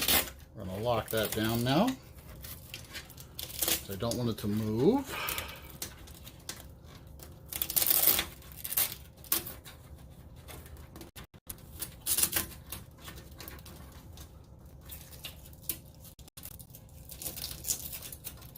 Come on. There we go. Yeah, I just don't want that to move. I want it to take the time to form itself into that channel. Eventually, I'll be using a zip tie to also lock down the upper corner.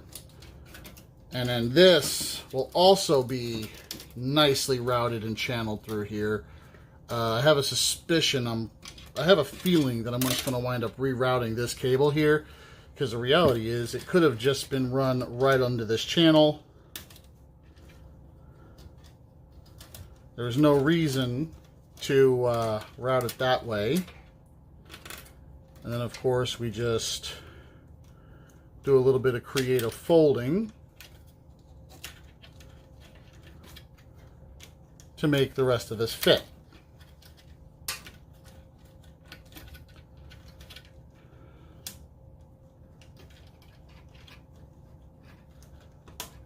Just kind of tuck that in here.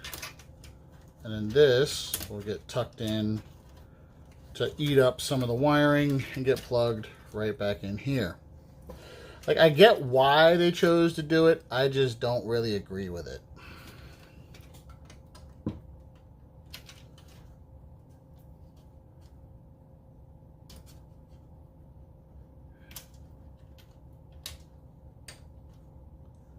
mean, because it's an easy way to route the cable and not, you know, have to spend all day cleaning it up. But at the same time, do they really have this upside down?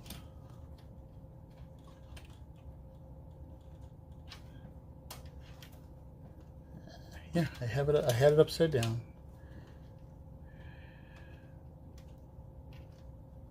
Now it's just, there we go. So I'll decide what I'm going to do with that when I'm actually finishing up here. For now, we'll just leave it routed the way they had it, because, I mean, it works for now. This will get zip tied in to here. And there's not really a whole lot of play on this particular cable. Like, I can zip tie here and here, and then that's basically routed like that. The only downside is I have this other cable to work around. Here we go. So yeah, there's that.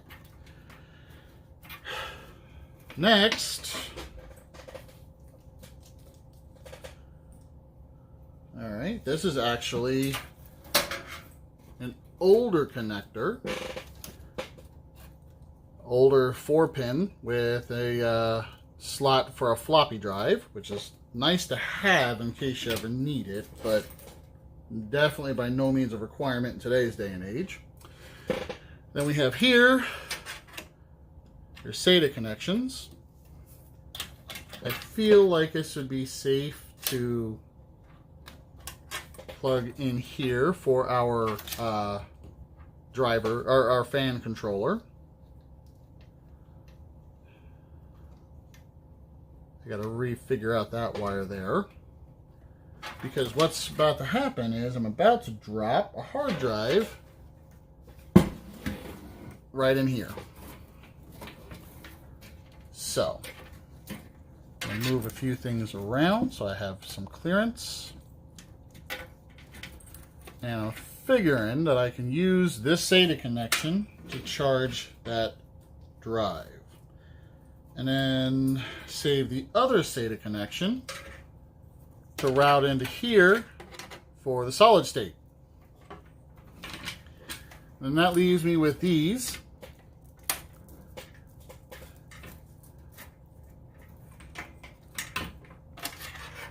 It's kind of interesting. This only has one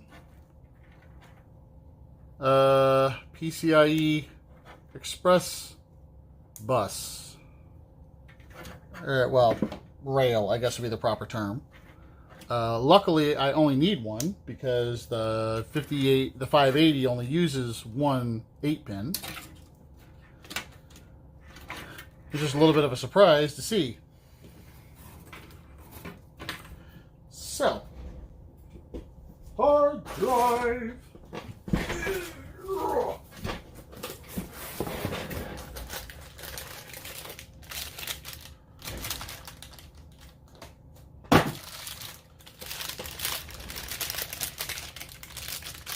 Now we're going to rip open this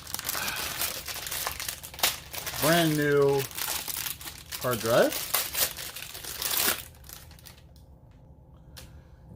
And you would think that there would be like drive bay slots, but there are not. Like you'd figure there would be like drive bay sliders, but there aren't for this particular design. So drive noise will channel directly through the case, and the way to fix that, if that's a concern, is you can pick up some rubber grommets to put on the inside and potentially the outside of the metal part here, and that'll isolate the sound of the drive spinning up.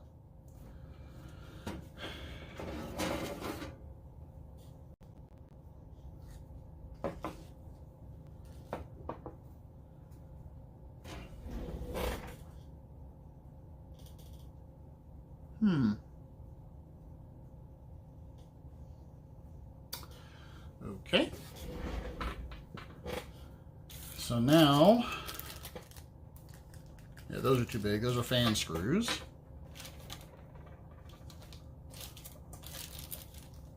I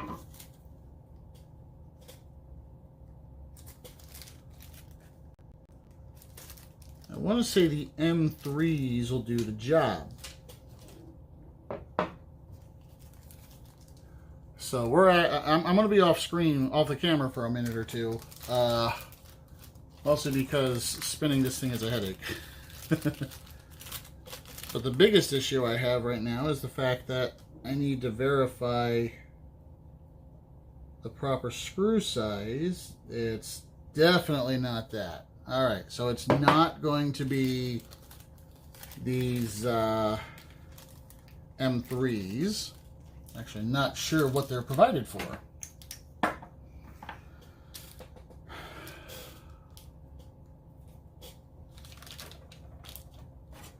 I sworn I was also provided with some hex adapters, or some hex based screws, zip ties. Yep, here we go, hex screws. 632. Oh, so the round screws might actually do the job. Now here's what's interesting. I just discovered this. I just realized this. We're going to see if we can't get the boom to swing a little bit. Right here, I can actually remove the drive bay slots. Very, very nice.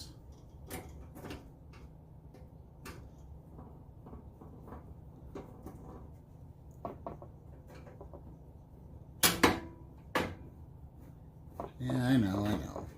Blah, blah, blah. You're beating me up. Alright. So, the drive bays can be removed, like this.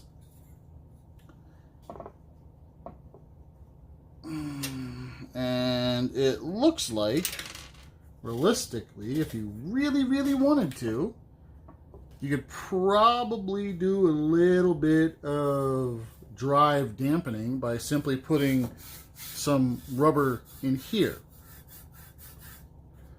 And it wouldn't affect any ground capability of the unit because the screws would actually handle any grounding that would become a requirement.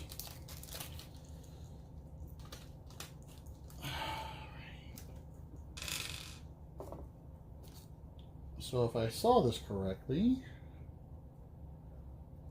this should be the proper screw for this socket. It is. Very nice. All right. So,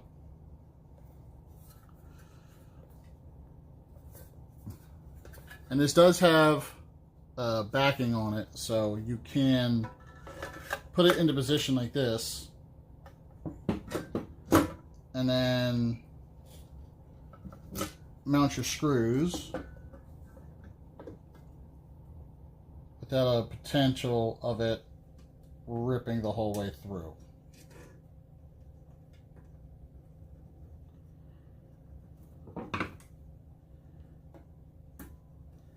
Why I'm using the middle hole is beyond me. I never use the middle hole. In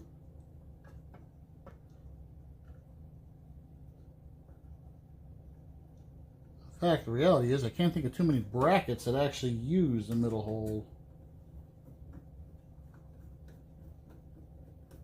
So here we are, one screw, and I'm off camera again.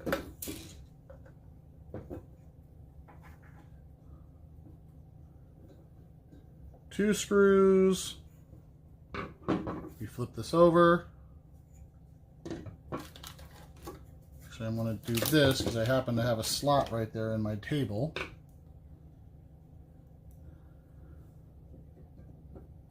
Third screw. And fourth screw.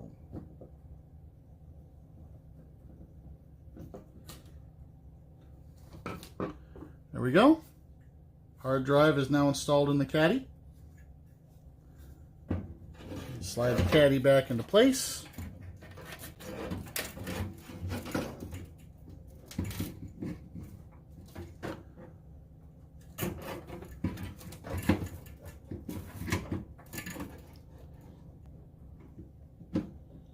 And there's our mounting screw holes.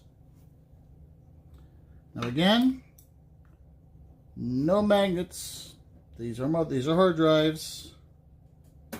Hard drives and magnets do not mix.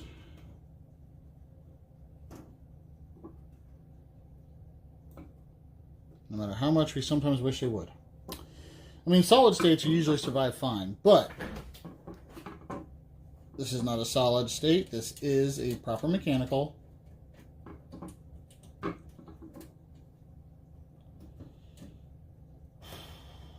Come on.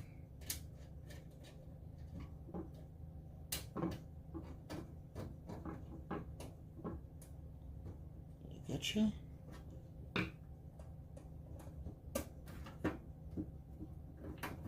Got it. All right. And like normal, once one's in, the rest go in nicely.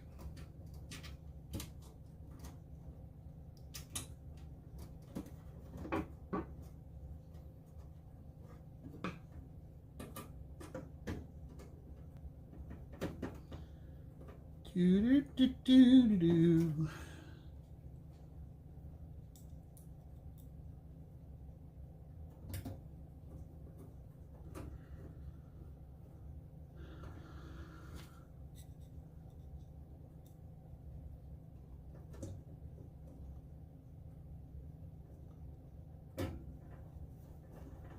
And now we are locked in.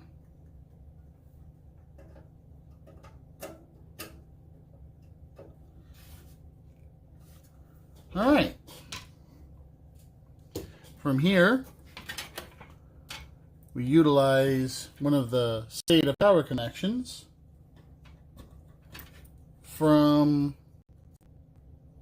what we're using to power the fan controller, because realistically the fans should never pull enough power to prevent your hard drive from working correctly. Now, of course, we all know that should is never a word you're supposed to use while doing this, but in this instance I feel relatively safe in using it.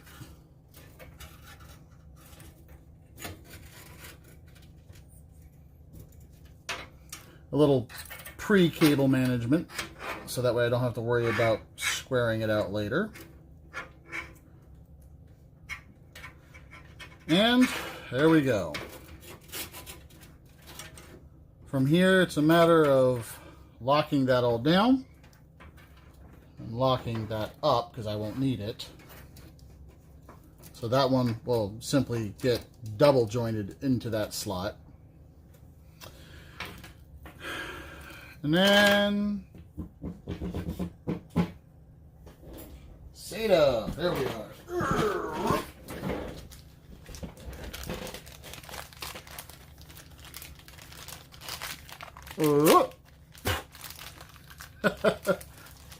proper technician work. That's right.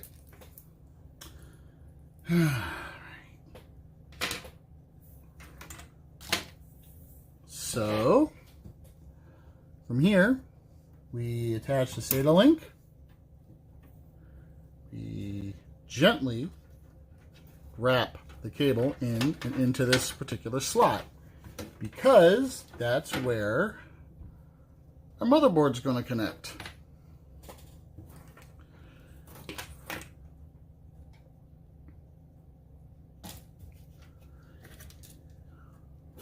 So I'm going to bring this back around.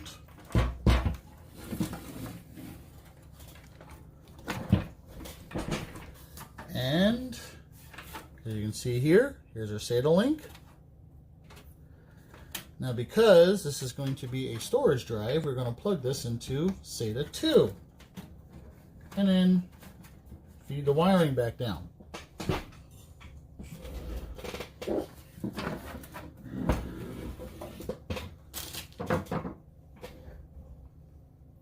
Unfortunately, I'm out of elbow cables, so the other one's going to jut straight out and look like an idiot, but it is what it is.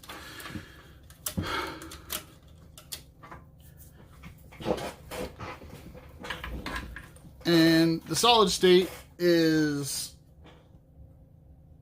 currently in my original computer, which is the reason why you're not going to see that get put in right now.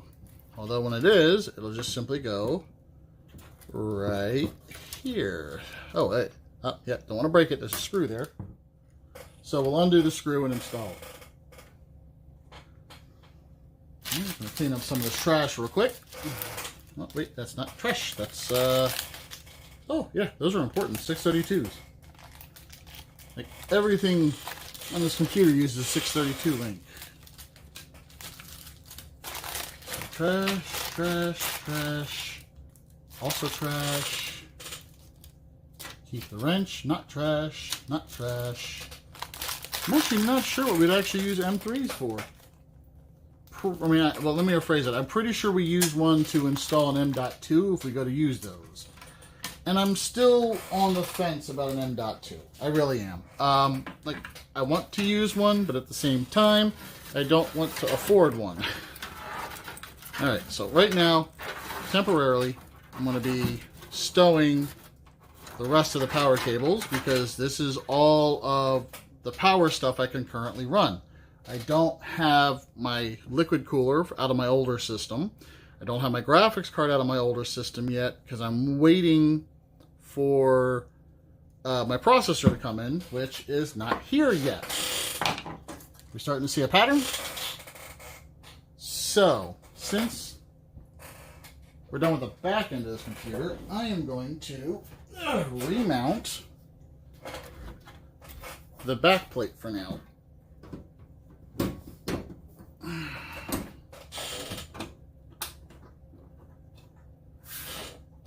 Oh shoot! Yeah. Oh wait, never mind. That goes in the front. All right. So back plate in. This is actually our primary intake on the side, which is very, very nice. We also have bottom intake. All right.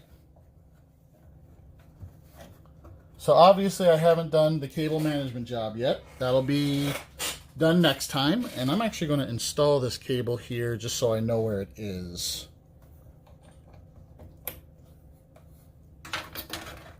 Next time I'm going to go through, I'm going to figure out what's going on with this cable, why it seems to be not properly installed, and why half of the adhesive is still here. And by the time you guys see this coming back out, I fully intend... Oh, right, because fans. I fully intend on retapping this upper link. All I gotta do is make sure I got the proper tap, and then yeah, I mean that's pretty rough. I mean, whoever put that in, I mean, they really roughshod that thing in place. But I cannot install a radiator with only a partial support, so that is very high importance. Actually, yeah, I'll take this completely out.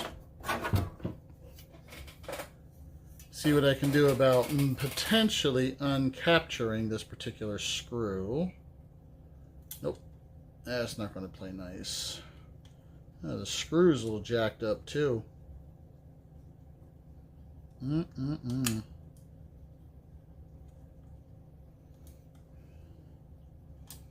That, see right here, the threads are a little uglified. I don't have a die to fix that. I have a rat tail file that might do the trick, but I'm thinking if I simply re-tap this, then it should square up the problem. And I think it's a 632. I might actually have a tap for that. Let's find out, because I have the hex screw here, right? Yeah. That's a 632. I'm not sure if you guys can hear me. Let me check. Oh yeah, you guys can hear me.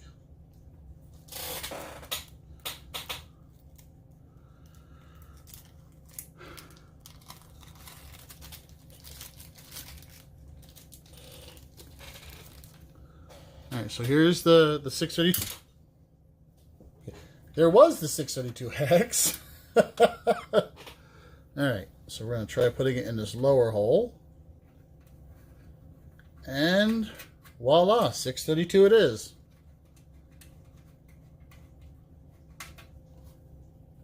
Give me just a moment.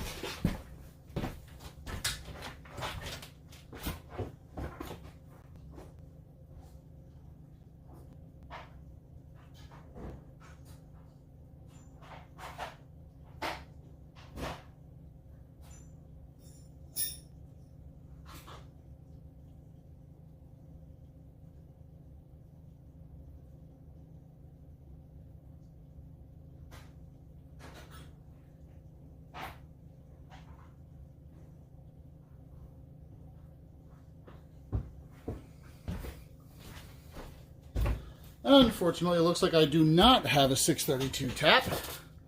So I'll see if I can't find one once I'm finished here. Which shouldn't be too much further out here, because the reality is I don't have the processor. And since I don't have the processor and this is not going active today, I haven't pulled the motherboard or the graphics card yet. So the last thing for me to do is, for tonight, is add the memory.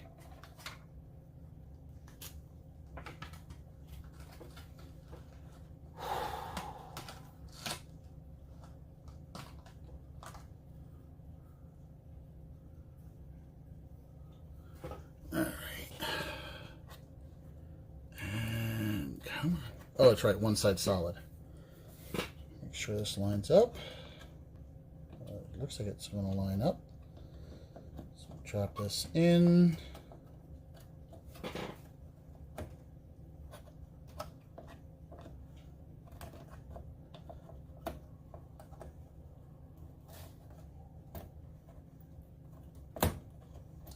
Doesn't sound good.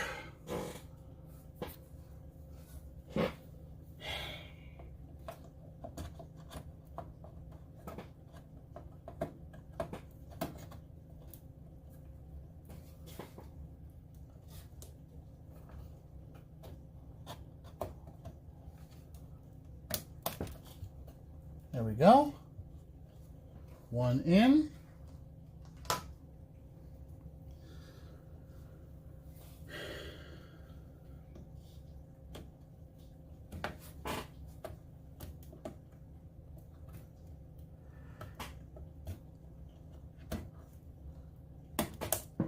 And two in. There we go.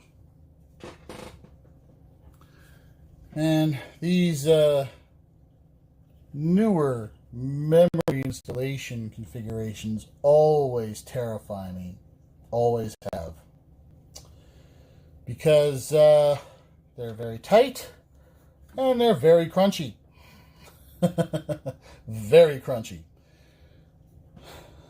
So,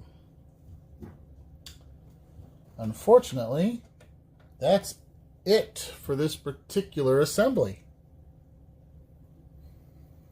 For tonight, anyway. Because I don't have the processor. Until I have the processor, going forward is moot.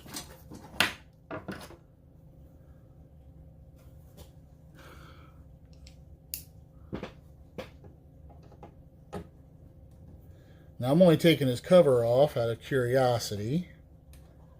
This is the M.2 cover.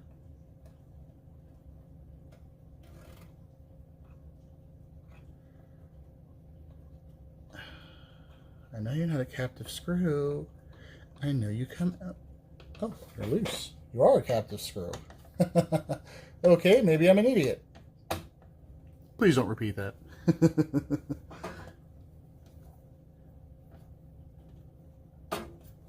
And this whole assembly should come right out. There we go. And there's the M.2 bumper.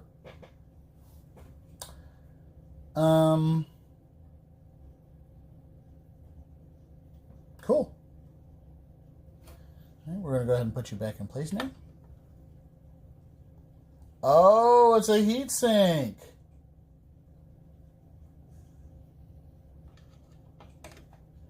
Very nice.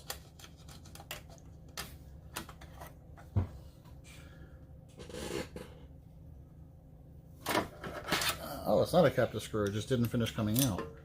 Which is a good thing for me, because sometimes I'm a dunce.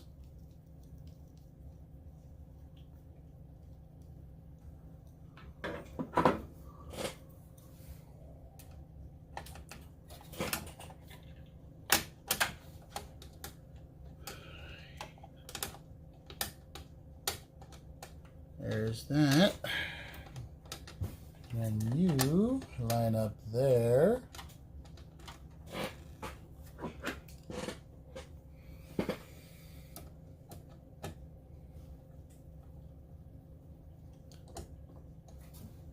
Just want to put you back down.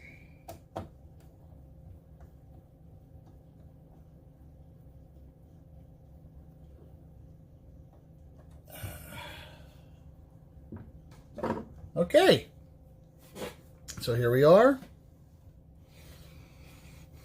So I still got to do some, I got to do some cable routing, obviously, because nobody wants to see the ugly wires. I am still considering doing a, well, I mean, wrapping the wires is kind of pointless. You don't even see them with the way this is currently set up. Like, this is probably the cleanest I've ever been able to do, and that's because I was able to do it on my own time and make this fit nicely in.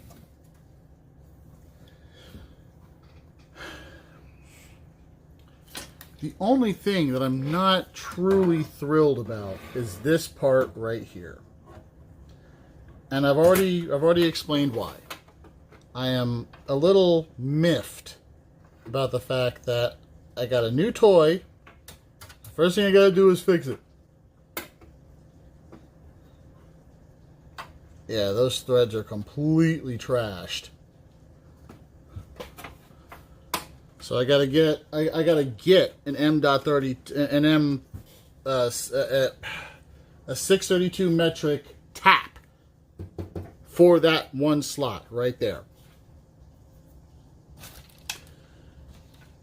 And I shouldn't have to. This is supposed to be a factory refurbished unit, and I have an issue with it. I'm not gonna, you know, jump on a phone and be like, "Oh my God, how dare you!" It is what it is. It just kind of sucks. All right, so there's that. Everything is back in place for what we currently have.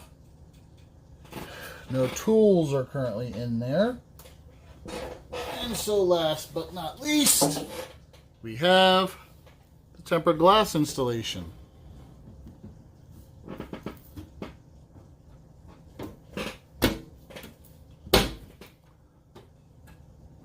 Lock that puppy in place.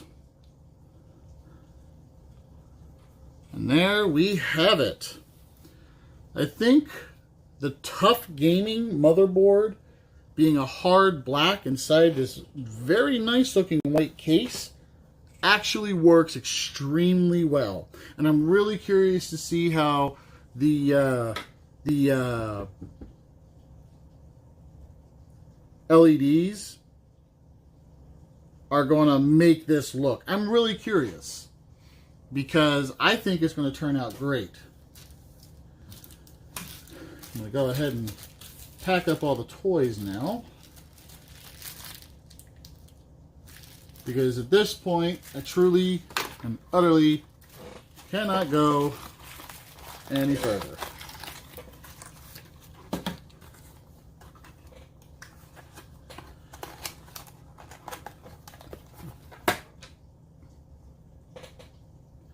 I'm also digging it that recognizing that not everybody is going to have full headphones. It did come with a combining cable. And what's hilarious is this is actually the unit that I was talking about needing to replace on what I have, because the Razer one's finally starting to give out.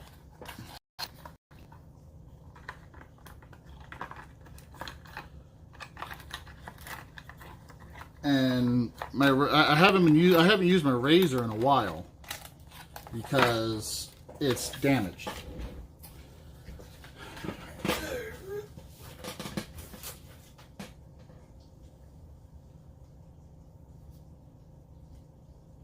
Oh right, there's a piece of the motherboard.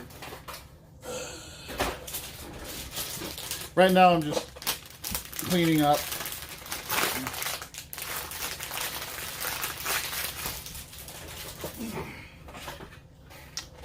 Packing away the packaging, I guess would be the best word for it.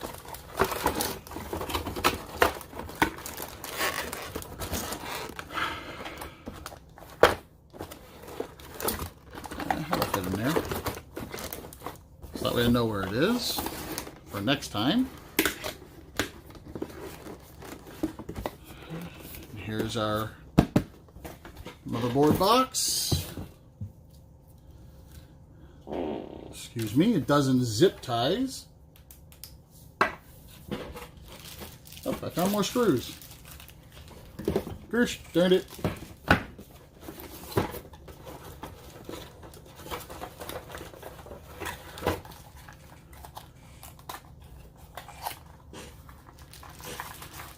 I'm actually looking forward to running the final cleanup and installation on this build. I really am. I really am. Because I have been talking about doing this exact kind of build now for years. Like ever since Zen, since the Zen architecture came out, I've been wanting to do this. And now I'm finally able to. So there's the motherboard and that stuff. There's some trash. Here's the antenna. And maybe I should stop closing this box up until I'm sure I have everything in. Power supply manual, power cable. Put all that in there so I know exactly where it all is.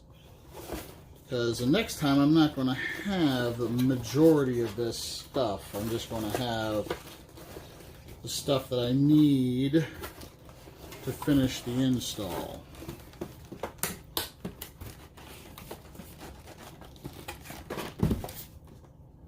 And the reality is that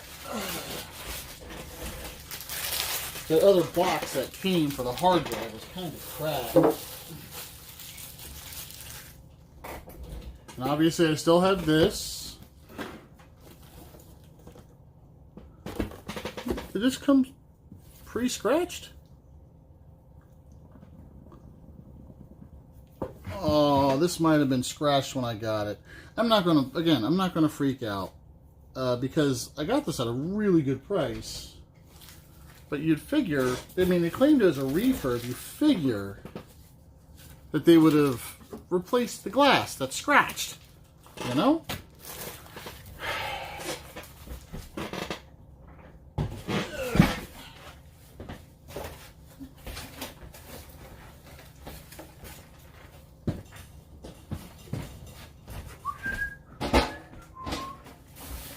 Cleaning up my mess. Cleaning up the cardboard mess.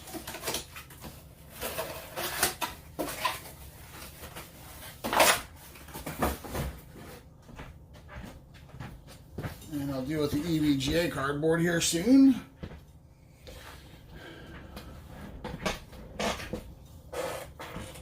Graphics card box. Some of this stuff I will wind up needing because I'll need to use it when I'm going to install the stuff into the older system while I'm removing important sections from that as well. So, there we go. That is the install tray. Took 2 hours to get that far.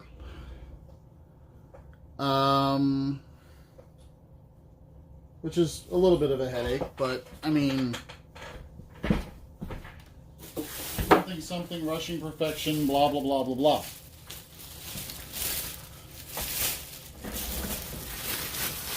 So, whilst I'm waiting for the processor to get here, I'm going to take the time to repackage and carefully store this very attractive case.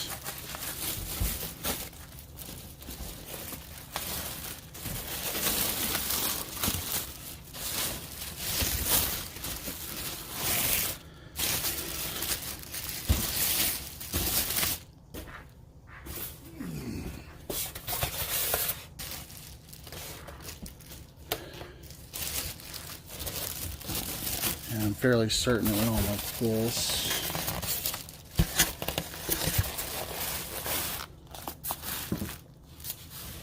I actually put the bag on upside down, no big deal.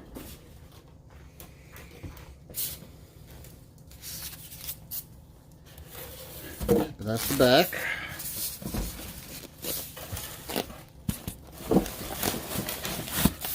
All right.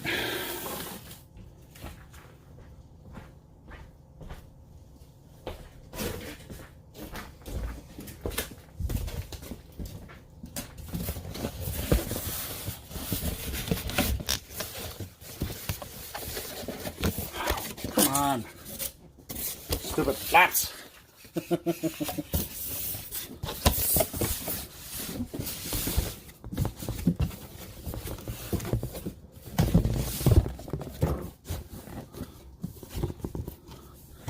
Now, I can do a twist closure for the bottom, well, technically bottom, but top.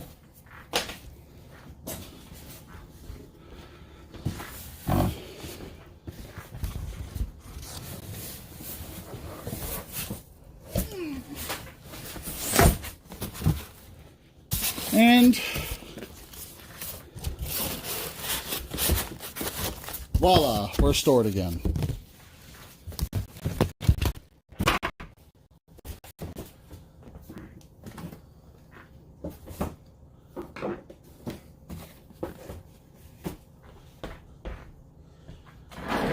Whew. All that, and I didn't touch the water.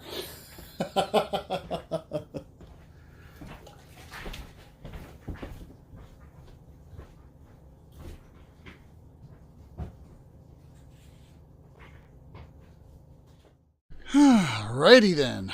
Well, that's going to be the end of that one for the day. 2.5 hours of a build. I mean, that's not terrible. Especially considering I was taking my time and had to undo a few minor mistakes as well as figure out what the heck the first problem was, which was that really, really weird standoff. So, with that, I'm going to go ahead and call it an evening. Next time you see that particular case yanked out, I will have a Ryzen 7 3700G, I'm sorry, 5700G to slap in there with a Corsair H60 and a RX 580. And then we'll go ahead and try to play on it. So, with that, this has been the Lone Wolf signing off. Take care. Have a wonderful evening. Hope to see you next time I go to finish that unit because I am looking forward to it. With that, y'all take care. Have a good night. See ya.